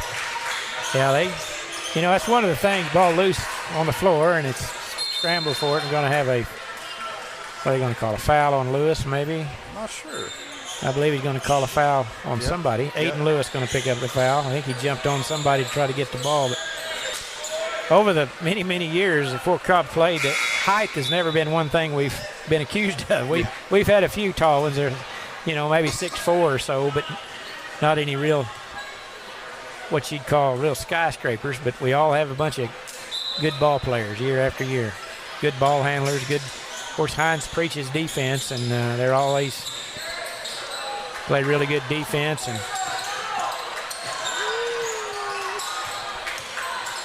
there's a charge. Looks like on number 2, Orson Jabara. He crashed right over. Was that Lewis that took the charge there? Good job, Aiden. He stood in there and took it. Aiden's a tough young man, I'll tell you. Oh, he's playing hard down there. He likes to battle them. And most of the time, he's going up against guys that's 4 or 5 inches taller than him, it seems, and 20, 30 pounds heavier.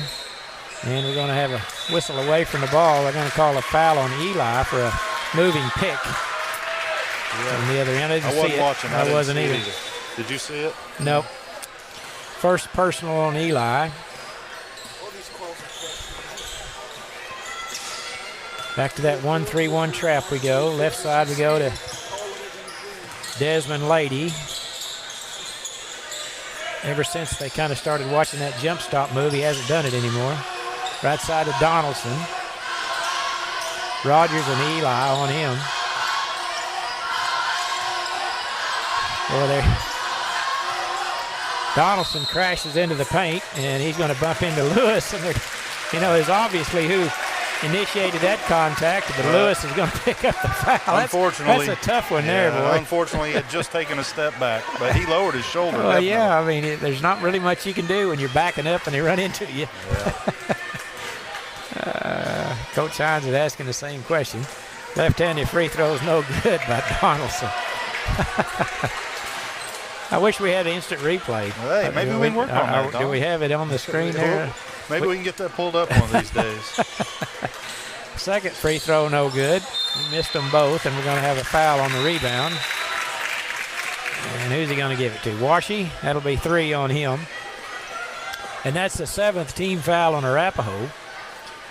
And so Aiden Lewis will shoot the bonus, 1 in the bonus here with 6:10 to play in the half. Washy's going to be replaced by Ryland Moore, a freshman. And we'll see if Aiden can get on the scorebook here. And the first free throw is no good. What a rebound. Oh. Willits got really high, but he wasn't able to control it. And here comes Donaldson now with it. Hands it off to... Yeah. And they're going to have another foul on Lewis. That's 3 on him already. It just seemed like fouls attract him. He didn't really do much, but number 11, Ryland Moore, hit the deck, and sadly, that's Aiden's 3rd personal. He checked in at the quarter. He's played 2 minutes. Hard minutes. Yeah. Nunn and Devon set to check in. And the free throw's no good by Ryland Moore. It wasn't even a bad foul because it was going to be an easy 2. Oh, yeah. Yes, just a couple of those were just tough luck. Yep.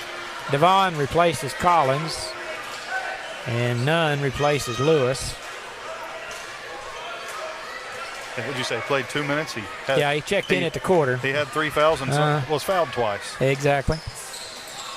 He made 1 out of 2, and it's 18-5.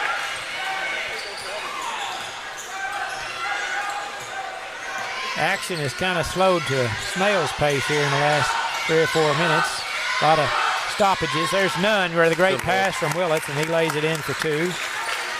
That's Blake's first basket. Good assist from Jackson. And it's a 15-point margin for the Mustangs. Donaldson dribbling out front, trying to get around Willits. Now in the... over the top of the key to Lady. And tried to get by Eli. Almost had it that time. Lady has it. 3-pointer on the way, right side, good. That's Garrett Pyron, Jr. Makes it 20-8. Now Eli has it. The crowd kind of gets into it. Now Nunn, top of the key to Devon. There's Willits on a curl, 14 jumper straight away, no good. And it's out of bounds off Eli.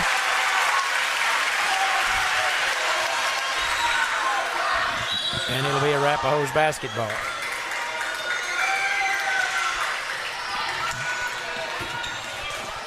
Yeah, just me. Yeah, thank you. Okay. In the corner they go. Now out front to Donaldson. Double teamed by Rogers and Eli. Pushing him out near the center line. Over to Pyron. Left side they kick it. Now out front to Pyron or to Donaldson. Little hook pass over to Lady. Now in the corner to Moore. Back to Lady. Between the legs dribble. Donaldson with it. There's Lady. The 8-foot floater. Good. Desmond Lady. Heads up. And there's a turnover. Donaldson with the steal. The shot won't go. Oh, lucky there. Boy, we got a break. Quickly down is Rogers. Little pull-up 6-footer. Nice. Good. Trey Rogers with a quick response, and it's 22-10. Dodged a bullet there, Don. Yeah. Got to be careful with those inbound passes. You can't take them for granted. Bounce pass to Lady. Willits all over him. Donaldson. And they call him for traveling. Turnover to Fort Cobb Broxton as Ian Taylor checks back in, replacing Eli Willits. Eli's been all over him all night. Yeah, he works hard at it.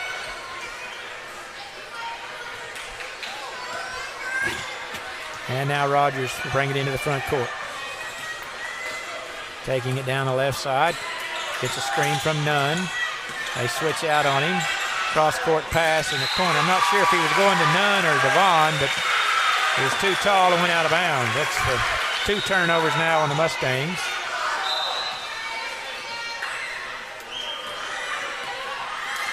And it's kind of gotten a little ragged here in the last. Mustangs started off pretty good, but game doesn't have a lot of flow to it. There's Lady. There's that travel we talked about earlier in the game. That will be 9 turnovers for Arapaho Butler. And Rogers right side of Taylor. To Devon. Over to Rogers.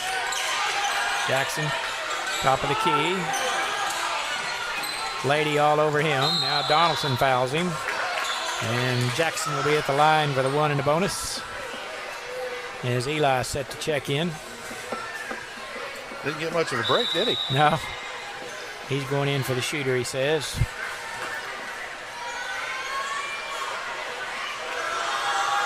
With 3:03 to play in a half.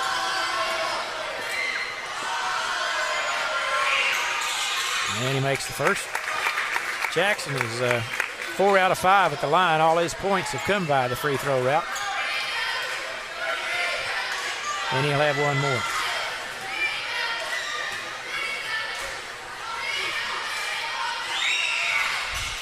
And he makes them both. And Eli will replace him.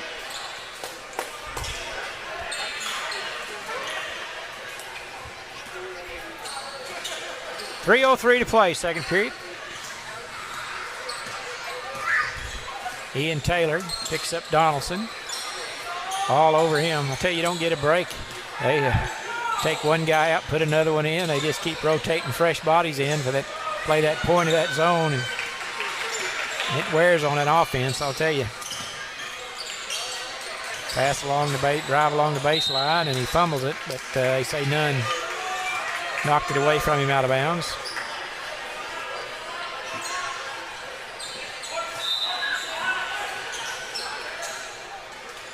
Donaldson inbounds out front.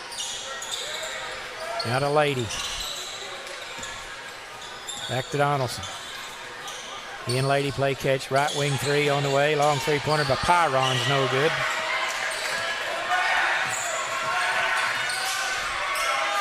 Rogers over to Nunn. Looked like he thought about shooting the 3-pointer. He's pretty good at that. And Devon got caught traveling. That's good defense by Donaldson, actually.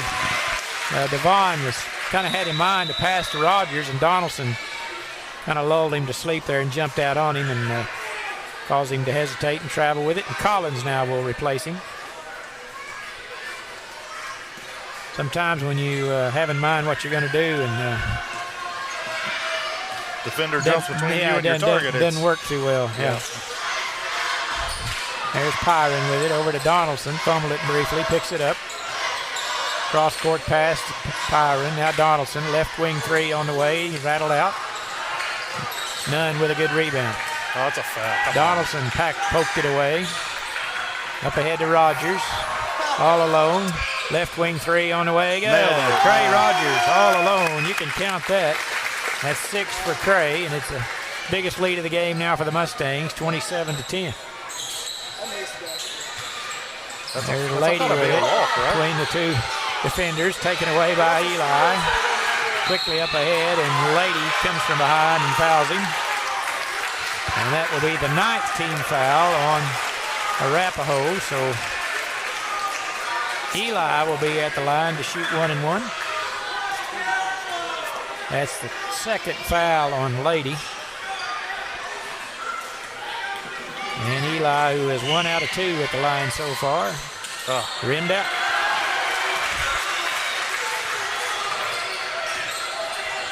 Donaldson going against Rogers. In the corner they go to Rylan Moore. Now out front to Pyron. Now Donaldson with it. He's handled it a lot here for the Arapaho Indians. A little too much dribbling. They finally get it over to Jabara. Now Lady directing traffic with a minute to play. Pyron hands it off to Donaldson. He pretty well initiates their offense on every trip. And Rogers almost had the steal, and they finally get it. Good defense by the Mustangs. With 44 seconds to play, Rogers, they're going to call him for palming it. Turnover to Arapaho Butler with 41 seconds to play. I've got 3 turnovers for Fort Cobb. I don't know if I saw anything different on that I've seen all night, Don. Yeah, it probably could have been called there. Kind of hesitated a little bit with the ball in his hand. There's Jabara. Had it poked away by Collins, but it goes right to number 11, Rylan Moore, and he lays it in for 2. Tough luck that time as Collins had the ball swiped. And it went right to him, and he laid it in for 2. Similar play in the girls' game. And we're going to have a substitution. Number 24, Kanan Reed, replaces Jabara. And Rylan Moore will be shooting 1 free throw here with 28 seconds to play in the half. And he drained it. 3-point play for Rylan, and it's a 14-point contest. 21 seconds to play in the half. Rogers dribbling out near the center line. Probably going to obviously play for 1 shot here. Collins now with it on the curl. Hands it off to Eli. 9 seconds to Rogers. Top of the key. Behind the back dribble. 5 seconds. Fumbles the ball. Gets it to Levi. Or Eli. Taylor's 3-pointer. No good at the buzzer. Your halftime score. Fort Cobb Broxton 27. Arapaho Butler 13.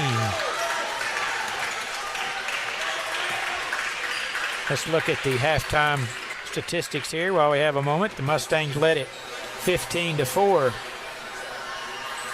after 1 period.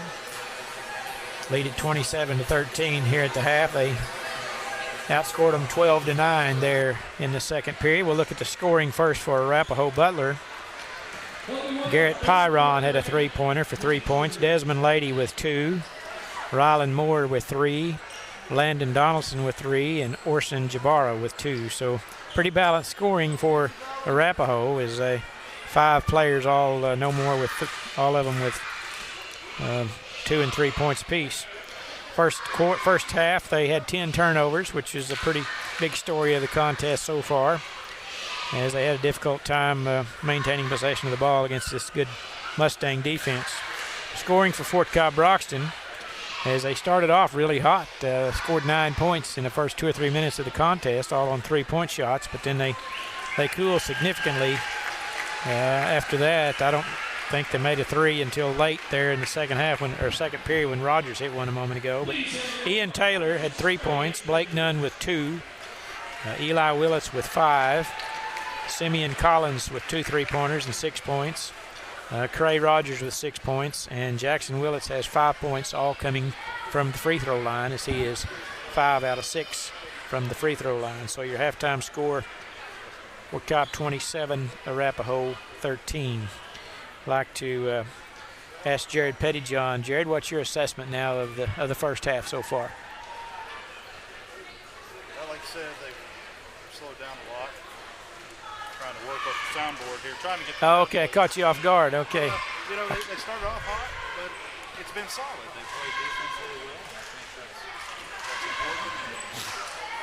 As long as they keep up the intensity, I don't see any reason why the team can continue to be a great team.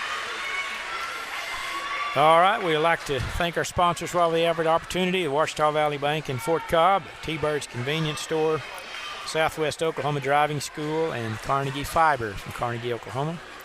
Appreciate all those folks for sponsoring our broadcast, our road broadcast this year. Thanks for everybody at home listening to us. I hope you enjoy the broadcast. We had some technical difficulties getting the girls' game started on time, but appreciate your patience and hanging with us. Get everything else going here. There's a lot of moving parts in this broadcast crew, and sure appreciate Jared for being here to get it all hooked up and where we can see the game and hear the game. And I'd like to thank John Bellamy, who's here manning our camera tonight, and he'll do that all season. He does a great job. We appreciate him and the work he does. I'd like to take a timeout. When we come back, we'll have second half action. You're listening to the Fort Cobb Broxton Basketball Network. Capabilities, permits, and drive testings for a license. The only thing that you will be required from DPS is your eye exam. We have certified instructors that use our cars to teach your students how to be the best drivers from the beginning. Come see us today for all your driving needs. We're bringing fiber internet to Fort Cobb. Having fast internet is a must-have, whether you're working or learning from home. That's why we are building a fiber network in your community. We have wireless internet solutions too, available at Fort Cobb Lake, Crow's Roost, Alfalfa, and more. You can count on us for a fast, reliable connection to the world. We're proud to be a local provider that's part of your community. Get connected to Carnegie Fiber today. Support your school's booster club and get your business in front of thousands of potential customers. Talk about a win-win. Advertising packages start on this streaming station for less than $10 a game. Call 405-726-0835 or email adam@squirtle.com right now for more information. Stream with Pioneer iVideo and more. Live, recorded, on demand, all in HD. Easily find and watch your favorite shows and movies. Anywhere. On any device. Perfect for the entire family. And easy to use. Enjoy Pioneer iVideo today.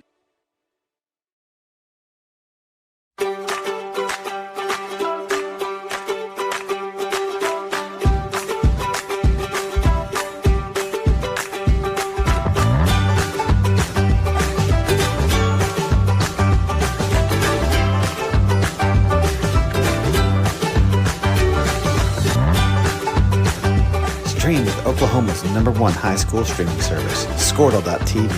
Find out more at Squirtle.com/stream. At Maples Nixon Diesel Horse, we've helped a lot of people, and our goal was to treat each and every person like a friend. And as a friend, we've got your back, always. We understand what you're going through. Being lawyers is what we do, but it's not all that we are. We care. We'll stand beside you throughout the entire legal process, not just as lawyers, but as your friends. We are Maples Nixon Diesel Horse, and we are here to help.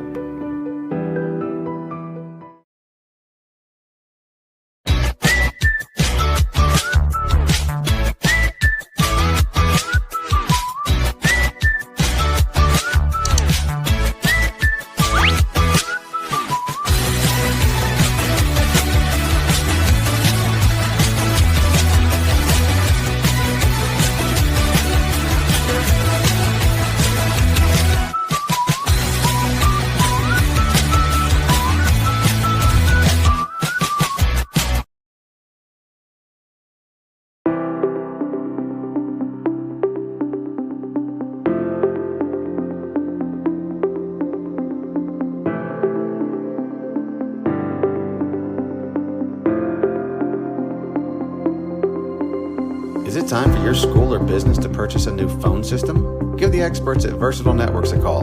In most cases, we can provide a phone system with brand new phones for less than your current monthly bill. Call us for a free quote today. Allegiant Marketing Group produces inbound lead generation for our clients through integrated traditional and digital campaigns. We continuously develop new strategies, tactics, and productive efficiencies so you can reach your target market and get a measurable return on investment. This fast-paced world demands for your products and services to be presented at the moment your buyers need them. Targeted and innovative marketing creates your success. Call AMG today, your marketing partner. Dr. Matt Dieselhorst at Dieselhorst Sports and Orthopedics can help you get game day ready. Dr. Dieselhorst works with athletes of all ages, taking a coordinated approach to accelerate return to play and maximize athletic performance. His work with pros in sports training, injury prevention, bracing, functional rehabilitation, and imaging works seamlessly with his medical and surgical expertise. Get started by going to Dieselhorst Sports and Orthopedics. Let Dr. Matt Dieselhorst get you back on the field, backing all Oklahoma athletes on the field and off.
Proud supporters of Fort Cobb Mustangs. The name of the store is T-Birds. Come see Connie for our daily lunch specials. Good. We offer cold drinks, hot food, and a clean environment. Also, $1 Fountain Pop Wednesdays. See you soon. Ouachita Valley Bank, locally owned and operated since 1902, proudly serving the Fort Cobb area with knowledgeable and friendly professionals that actually care about your financial well-being. Online banking, loans, certificate of deposit, safe deposit boxes, 24-hour telephone banking, and an ATM. For service you can trust, Ouachita Valley Bank, 405-643-2305, member FDIC. We are your premier, best in-state driving school, located in southwest Oklahoma at Fort Cobb Public School. Well, what? Sound like Donald? That's what was Sound like Donald Duck there for a minute. Yes, sorry about that, Don. I Had the wrong button pushed. Jared, he's quite the technician here. He got me sounding like a cartoon character. That's would be an improvement, I know, but it's a little hard for me to keep a straight face when I sound like Mr. Magoo. I thought I had a technical issue. I forgot I had a button push. Push that button again, will you? I don't know if I want to. Start the second half of action. It'll be Arapaho's basketball. Mustangs lead at 27-13. And the Mustangs starting five back out there with Rogers, Jackson, Ian Taylor, Simeon Collins, and Blake Nunn. Looks like the starting five also out there. There's a turnover right off the bat. Rogers intercepts the pass up ahead to Willits. Layup is no good, but he's hard crashed against the wall. into. Boy, man, I cringe every time we're running down the floor that quickly and somebody wants to bump us as we're going up. Couldn't get the layup to drop after the heavy contact, but he'll be at the line to shoot two, where he's made 5 out of 6 free throws so far tonight.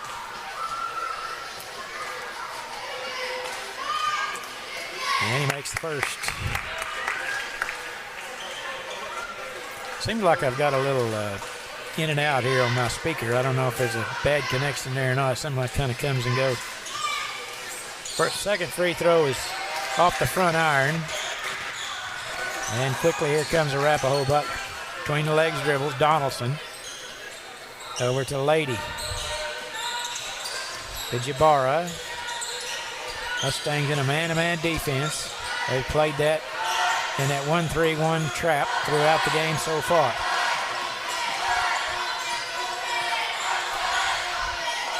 Donaldson with it way out front on Rogers. Dribbles to the top of the key. We played a minute here in the second half. Arapaho seems to kind of want to slow the pace down here briefly. Near turnover, but it's tracked down. Here comes Donaldson in the paint. Great block by Nunn, but they call a foul. I think he must have got him with the body because the block part was clean, it appeared. That's the second foul on Blake. And Donaldson will be at the line shooting 2. He's got 3 points so far. And he missed the first one. And he'll have one more. Donaldson made a field goal and a free throw for his 3 points. Handles the ball a lot. And he missed them both. Nunn with a good rebound. Quickly overhead to Rogers. In the paint, goes around the man. Shot no good off the backboard, but he'll go to the line to shoot 2. And the foul is going to be charged to number 30, I believe. That's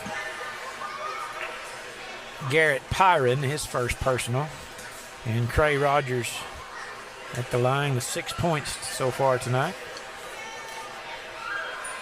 And he misses. So far, neither team very warm from the free throw line so far here in the second half. We've missed 2, and they've missed 2 so far. And Cray drains the second. 16-point margin now for the Mustangs.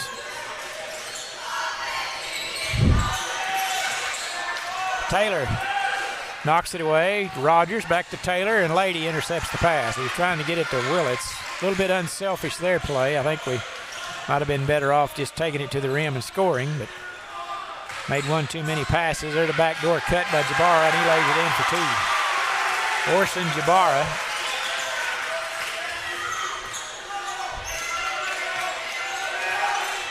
Over to Taylor. Trying to get it to Rogers. Really overplaying him. Now Nunn, baseline 3 on the way. Off side iron, no good. And quickly into the front court, Donaldson. Mustangs have yet to really, just about the time you think they're really going to get the lead up to around 20.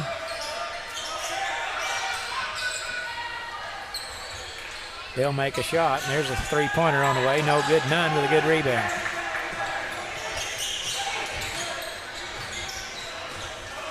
In the corner, Taylor, all alone. Three-pointer on the way, no good. Nunn with a good rebound on the backside to Collins. Left wing 3 on the way, no good. Taylor tracks down the rebound, but he can't save it. And it'll be Arapaho's basketball. Had 3 three-point attempts that trip. Came up dry on all of them. Yeah, kind of grown cold on those. Yeah, they threes. have. They sure have. Now they go to that 1-3-1 trap, and they got Rogers playing the point. Maybe they can get some turnovers. There's Jabara on the drive. He lays it in for 2. That's a couple of baskets in a row by Jabara, and it's a 12-point ball game all of a sudden. With 5 minutes to play in the third. Taylor over to Rogers. To Willits. Penetrates in the paint. Hands it off to Nunn. Layup good, and he's fouled. Blake Nunn with a good strong basket. Off the feed from Jackson Willits. And he'll have a free throw attempt here. First foul on Kanan Reed. I like to watch Nunn play. He's real steady.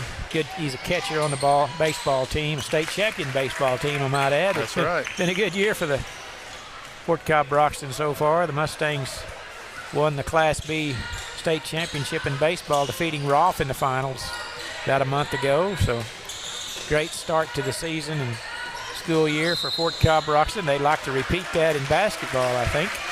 We got some teams going to the playoffs in esports next couple of weeks. All right. Do they have rounds kind of like they do in the other where you go? It's completely different. Is it? Yeah. Well, good luck. I hope they can bring home a trophy.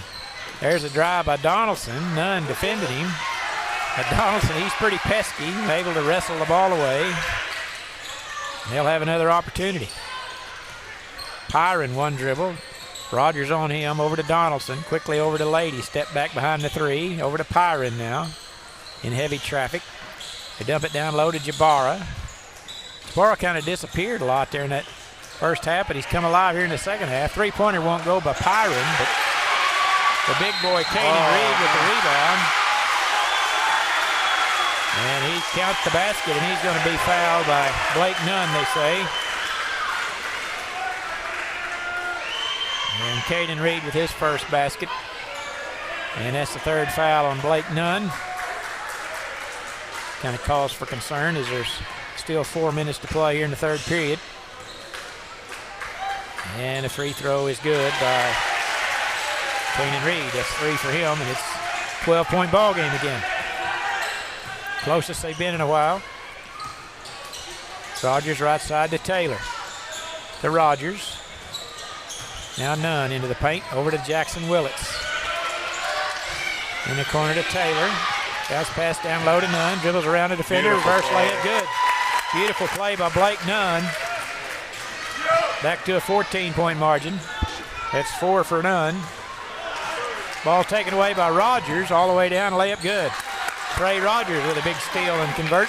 That'll take the wind out of the sails. Yeah, I'm telling you, 4 straight points.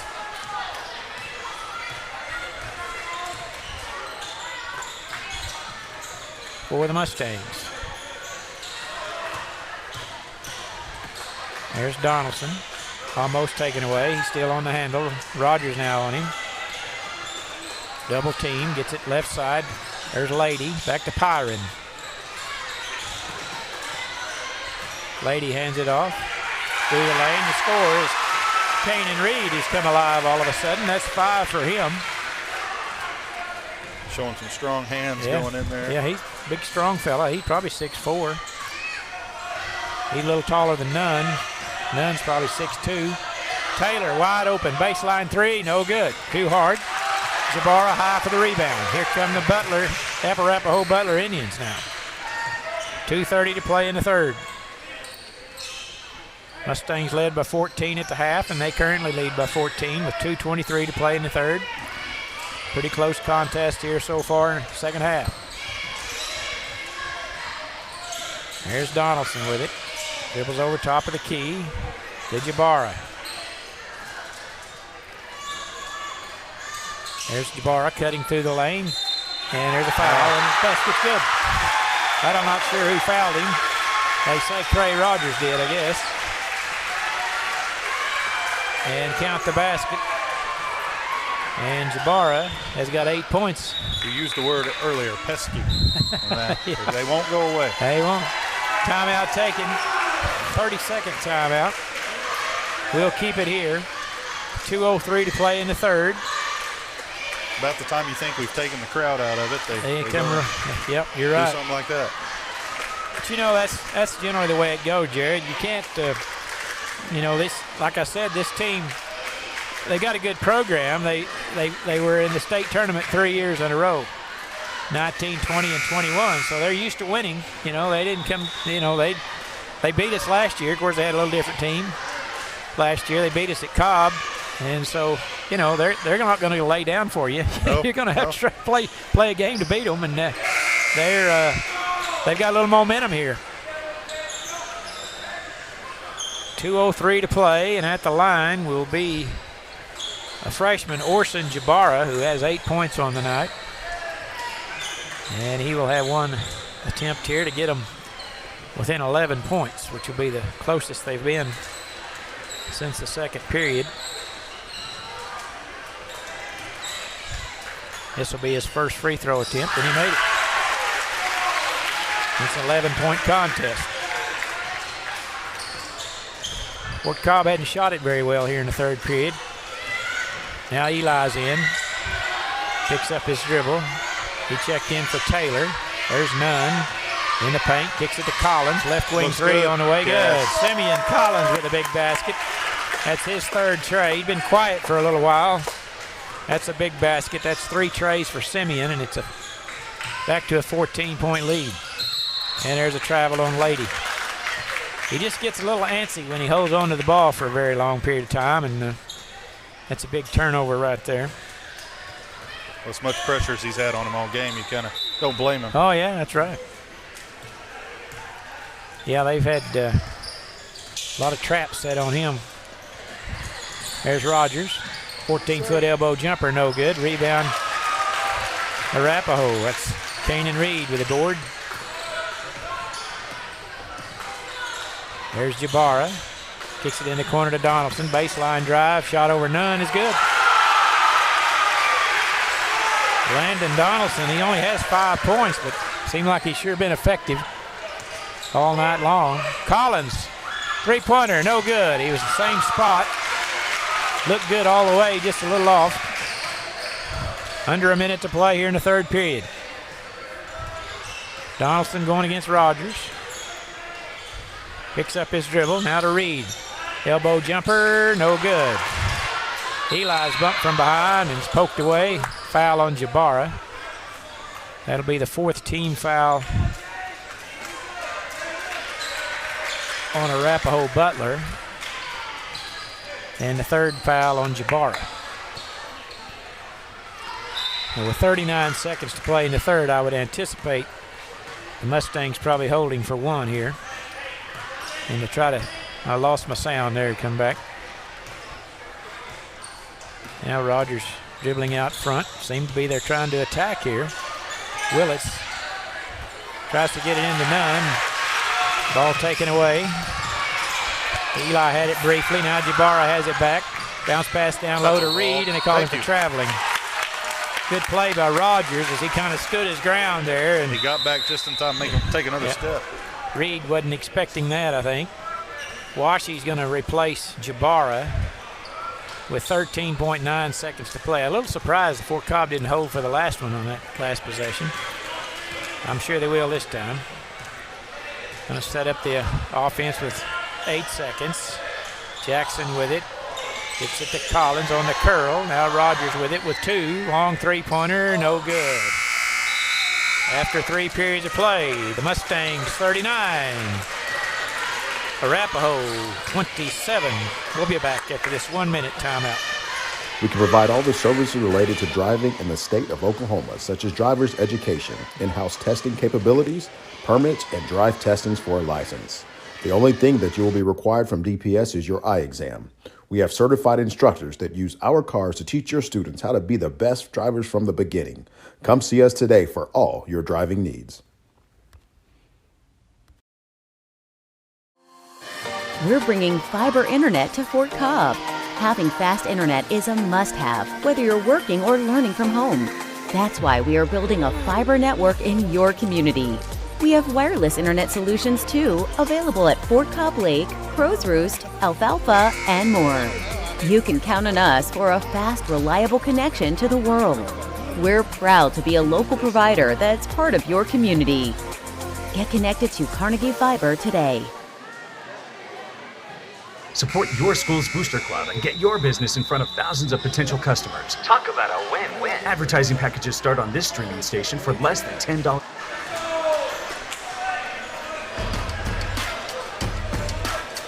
8 minutes to play here in Arapaho. Arapaho outscored the Mustangs in that quarter, 14-12. To cut the lead to 12, it's 39-27. And it'll be Fort Cobb's ball to start the 4th period.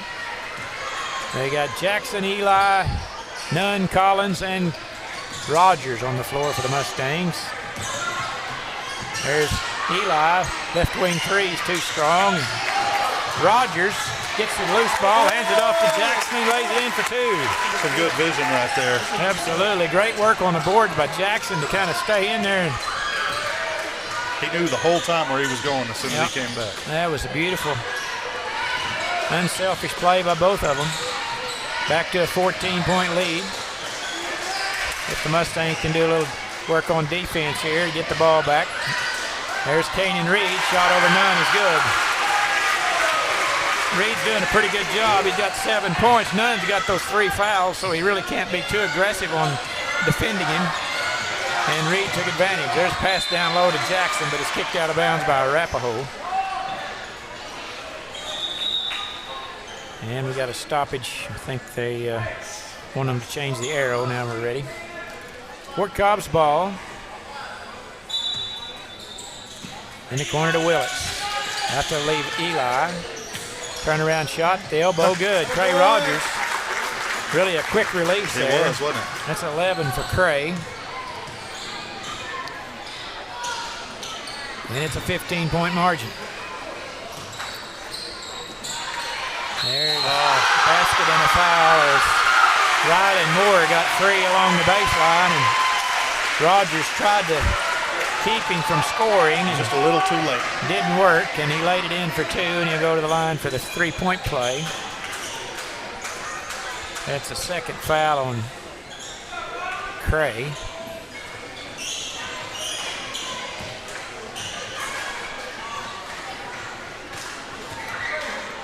And at the line will be Rylan Moore, who has 5 points so far.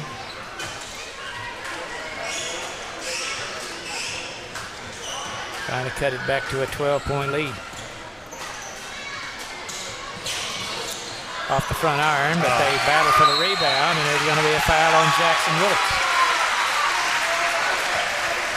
Free throws just didn't get over the front of the rim, and Arapaho got in there and got a hand on the ball and was able to track it down.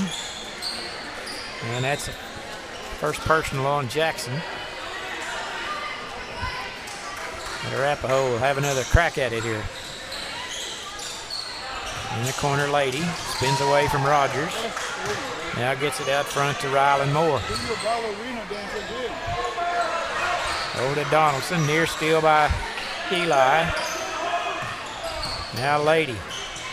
He pass off Donaldson's hand and out of bounds. Turnover, Fort Cobb.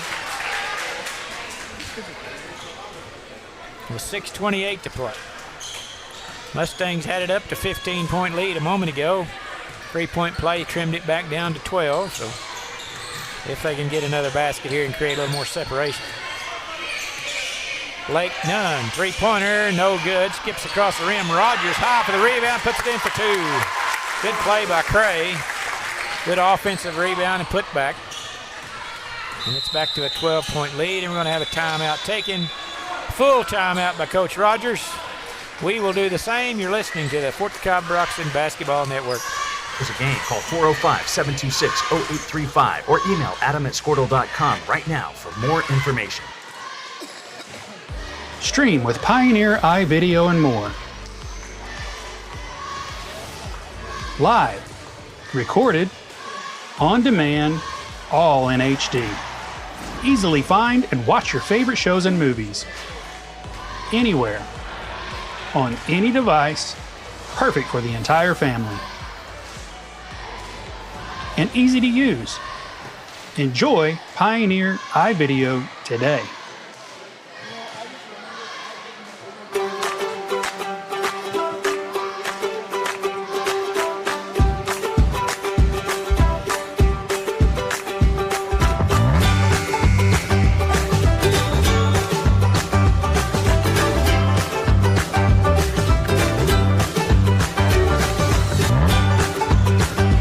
Stream with Oklahoma's #1 high school streaming service, Squirtle.tv. 6:04 to play in the contest. Mustangs lead at 45-31. Arapaho inbounding on the sideline. Mustangs trying to close it out here. Led throughout.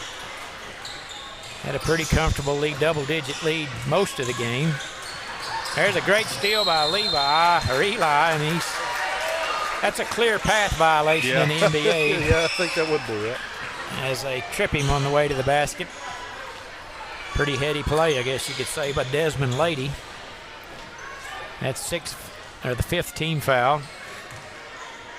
A non-shooting foul, and the Mustangs will have possession of the ball. Jackson with it, gets a screen from Collins. Now hands it off to Nunn. There's Eli curling down the lane, left side of the lane. Good. Good look. Eli Willits. That's 7 for Eli. Nice little jumper, and back to a 16-point lead. Lady in heavy trouble. It's back to Donaldson. And there's going to be a bump and a foul on Cray Rogers.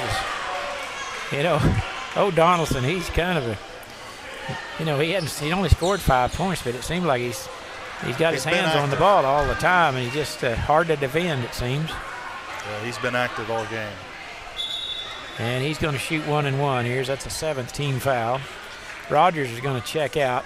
That's 4 on Cray. And Brody Devon and Aiden Lewis check in, replacing Nunn and Rogers. And in for Arapaho is number 30, Garrett Pyron, replacing Rylan Moore. Landon Donaldson missed his last 2 free throw attempts, and that one makes that one. That's 5 for Landon. 15-point lead, 47-32. Left-handed shot's good.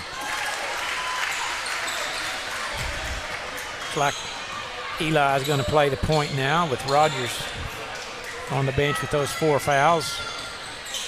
Right side to Collins, goes to his hand, but he tracks it down. Now to Willits, top of the key. Lewis over to Levi, or Eli. I don't know why I call Eli. I keep wanting to call him Levi. It's Eli Willits. Now Jackson, 15-foot free throw jumper, good. Nice tough shot by Jackson Willits. He didn't have a lot of room on that. Made it happen.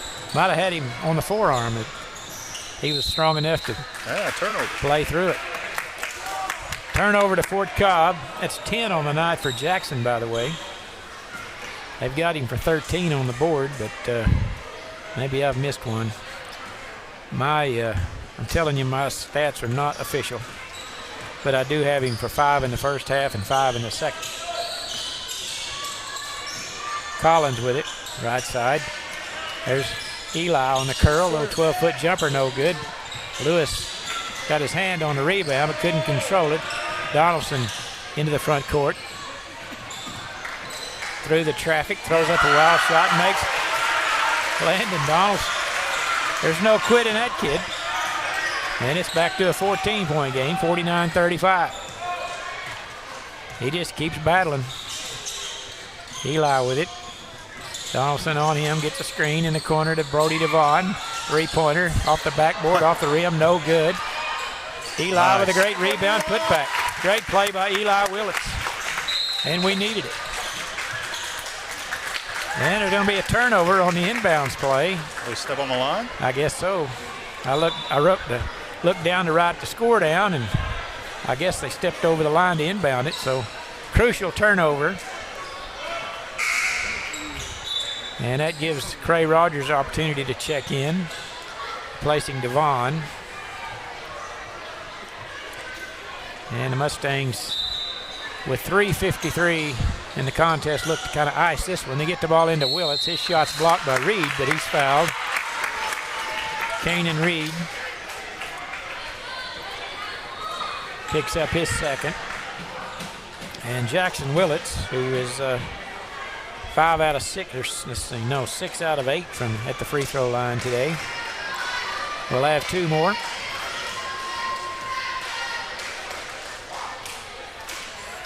And he swishes that one cleanly through. I think the biggest lead so far, the Mustangs have been 17, if I'm not mistaken, and that's what they are right now. Matches their biggest. Free throw here would give them the biggest lead. Short, hit the front of the rim. And Donaldson rushes it into the front court quickly. And there's going to be a whistle and a foul on Collins, maybe. Yeah, Simeon Collins. No, he called it on Rogers. Trey Rogers just picked up his 5th personal. And he will take a seat.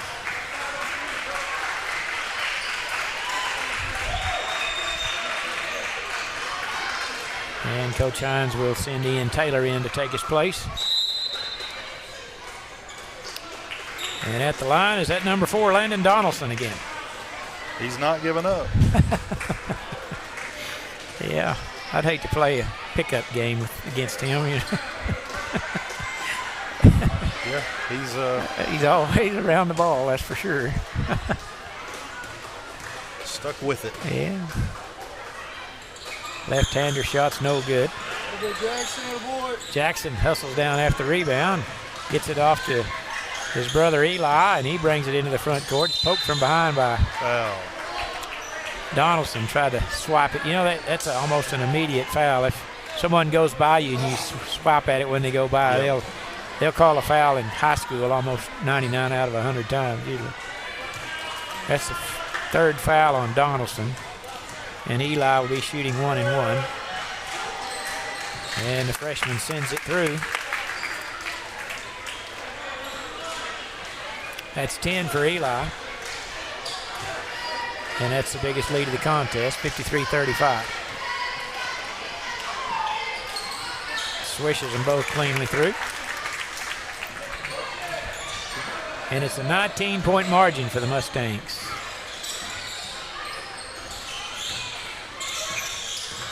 Donaldson in the paint. And he's going to be fouled by Eli. I think he got him on the head as it went by. Basket's good by Donaldson. And that'll be Eli's 2nd personal.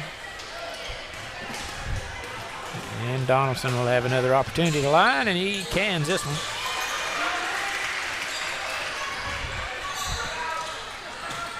Is there anybody else out there? All you got to do is know his name, it seems. There's a foul. If you're listening on the radio, you'd probably think it's a one-man team. Foul is charged to Garrett Pyron. It's his 2nd. And Ian Taylor will be at the line. Ian's got 3 points tonight. He hit a 3-pointer right off the bat when we started the contest. His first shot was good. Been pretty quiet since then. Missed the free throw. Now Donaldson back the other way with it. And he just lost the ball and went out of bounds. Turned over to Fort Cobb. Their coach is saying, where's the foul there? But I think he just lost the ball. Pass up ahead to Jackson. Hands it off to Aiden Lewis. Left-handed shot's good right in the basket. Tough bucket by Aiden. That's his first 2 of the night. Good to see him get in the scorebook. There's a 3-pointer by Donaldson. No good. Like to kind of went over Taylor's back, and then they call a foul on Taylor as he blocks the shot. That was a good rebound. Who did he call that on? He said number 4. Who did he call that on? Called it on. We don't have a. Yeah, I guess he called it on Collins. I'm not sure. No, he called that one on Collins, so that'll be his first personal. It's going to be a timeout taken. It's a full timeout. We will do the same. We'll be back after this short break. Find out more at squirtle.com/stream. At Maples Nixon Diesel Horse, we've helped a lot of people, and our goal was to treat each and every person like a friend. And as a friend, we've got your back always. We understand what you're going through. Being lawyers is what we do, but it's not all that we are. We care. We'll stand beside you throughout the entire legal process, not just as lawyers, but as your friends. We are Maples Nixon Diesel Horse, and we are here to help.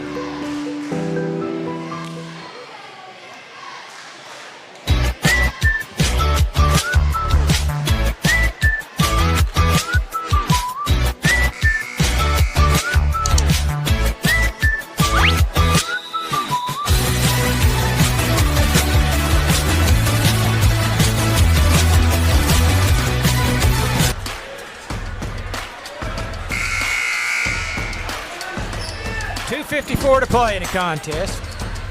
Mustangs lead at 56-38. At the line for Arapaho will be Rylan Moore, who is 1 out of 2 at the line. Got 5 points.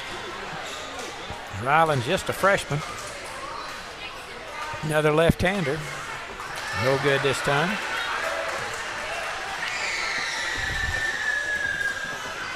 And Ryland will have one more. That one is short. Aiden Lewis there for the rebound. Eli quickly into the front court. Pass deflected. He was trying to get it into none, and then they're going to call it traveling on Arapaho.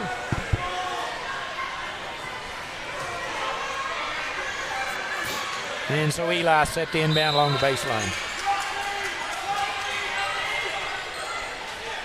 Got Eli, Jackson, Simeon, Blake, and Aiden Lewis in the ball game for the Mustangs. Lob pass way out to the center line. Willits controls it. They're all up wanting a backcourt call, but referee tells them to sit down. That's funny. Can't stand up over there if you're a player. There's Willits in the corner to Eli. Back to Jackson. Goes through traffic, and they're going to call him for traveling. I don't Looked know. like a good step to me. Yeah, It was, I'm looked not like just like a routine drive. Kind of caught him on the arm, and Coach Hines kind of asking the same thing. He was clapping, thought they were going to call the foul, but called the travel instead. Donaldson, crossover, through traffic, off the glass and in. Good bucket there by Donaldson. He's trying to steal the inbound. Eli gets it away from him, and then the pass is knocked away. They're not giving up in this last 2 minutes. No, 16 points. I think 19 was the largest lead, if I'm not mistaken. But Mustangs have led comfortably pretty well the whole night. Lobs it into Lewis. Pass is intercepted.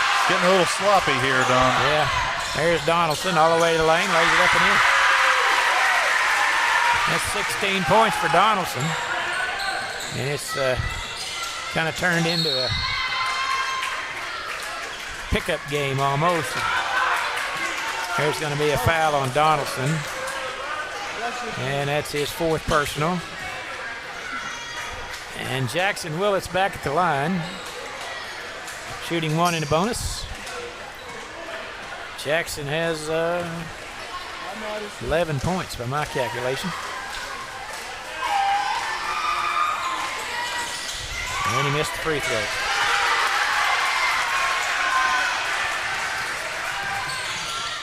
There's Donaldson along the baseline.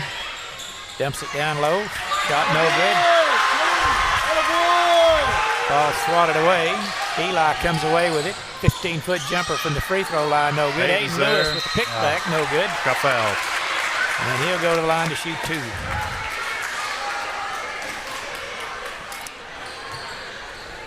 Aiden has 2 points on the night. His first trip to the line, I think. With 1:17 to play in the ball game. Stay tuned after the game, folks. We'll give you the short wrap-up of the contest with the scoring numbers. Free throw no good by Aiden.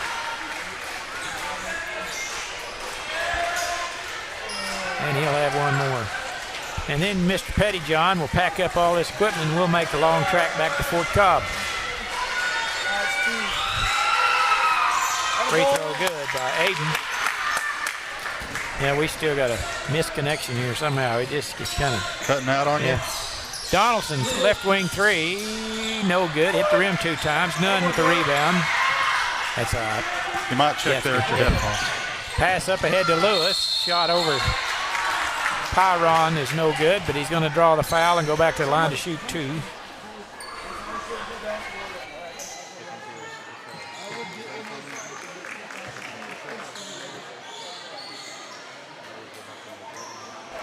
Lewis at the line, shooting 2 this time.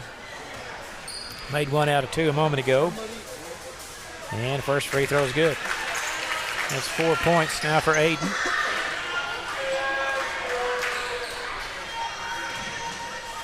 Mustangs have 4 seniors and a freshman on the floor right now. And he made them both. That's 5 points on the night for Aiden with 1:03 to play. Jabara going to call a blocking foul on Eli as he dribbled down the baseline. Freshman going against freshman there. And Jabara will be at the line to shoot 2.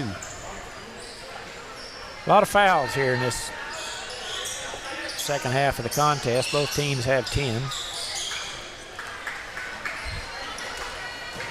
But it looks like the Mustangs are going to travel home with a 2-0 record as they've, as I mentioned, led throughout. Led 15-4 after the first period, and they played just well enough to keep the lead the rest of the way. I wouldn't call it a sterling performance, but good enough to win by double digits here. Yeah, they didn't let them. Against a pretty pesky team. Yeah, they had a few good runs. Arapaho would go on a run, but they'd come right back, and so it wasn't. Well, you don't want to hit your peak in November. There you go. We've got a lot of games to play between now and March, so that's always the goal to keep improving. Win the games, but keep improving as you go.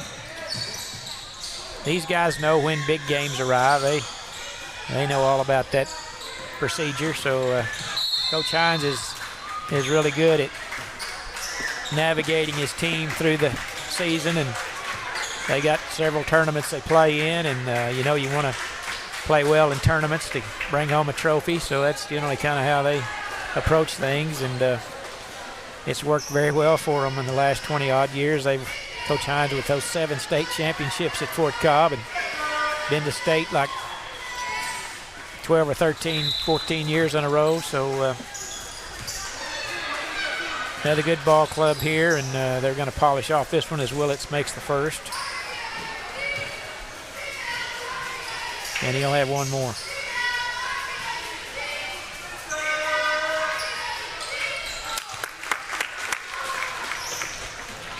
(61-43) our score. There's Donaldson again. Jabara now. Jumper left side of the lane is good. He's a pretty good looking freshman. Big strong kid. And it's going to be turned over to Arapaho with 21 seconds to play. A lot of turnovers down the stretch here. A lot to work on. That's the one thing about it. You can get a 20-point victory or 15-point victory and go home and have a lot of things to practice. Jabara with a 3-pointer won't fly. Nunn loses a handle on it, but Eli's right there to pick it up, and they keep playing hard. Jacob Talbert there with a foul. And Eli will have a chance to shoot 2 now. With 11.2 seconds remaining in the contest.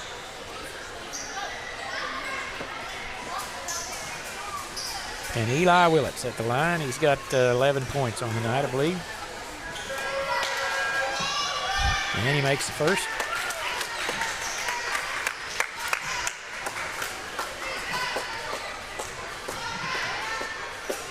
Four out of 6 from the line. He makes them both. 63-45 now. Jabara over to Donaldson. Back to Jabara. In the paint. Shot off the backboard, no good. Putbacks no, and your final score. Fort Cobb Broxton Mustangs 63. Arapaho Butler 45. So congratulations to Coach Hines and the Mustangs tonight as they remain undefeated. 2-0 record now as they start the season. Defeating Arapaho 63-45. We'll quickly give you the scoring before we close it out for the night. For Arapaho Butler, Orson Jabara, freshman, he had 11 points. Landon Donaldson had 16. Rylan Moore with 5. Desmond Lady with 2. Canyon Reed with 7. Garrett Pyron with 3. For the Mustangs, Ian Taylor with 3, Blake Nunn with 6, Aiden Lewis with 5, Eli Willis with 13, Simeon Collins with 9, Trey Rogers with 13, and Jackson Willits with 13. So good night for the Mustangs. They win 63-45. And Jared, what are your comments on the boys contest? You know, they came out strong, hit the long ball. They were doing really good getting threes down, and we're going to have to work on that, I think. Need to be able to hit that when we need it.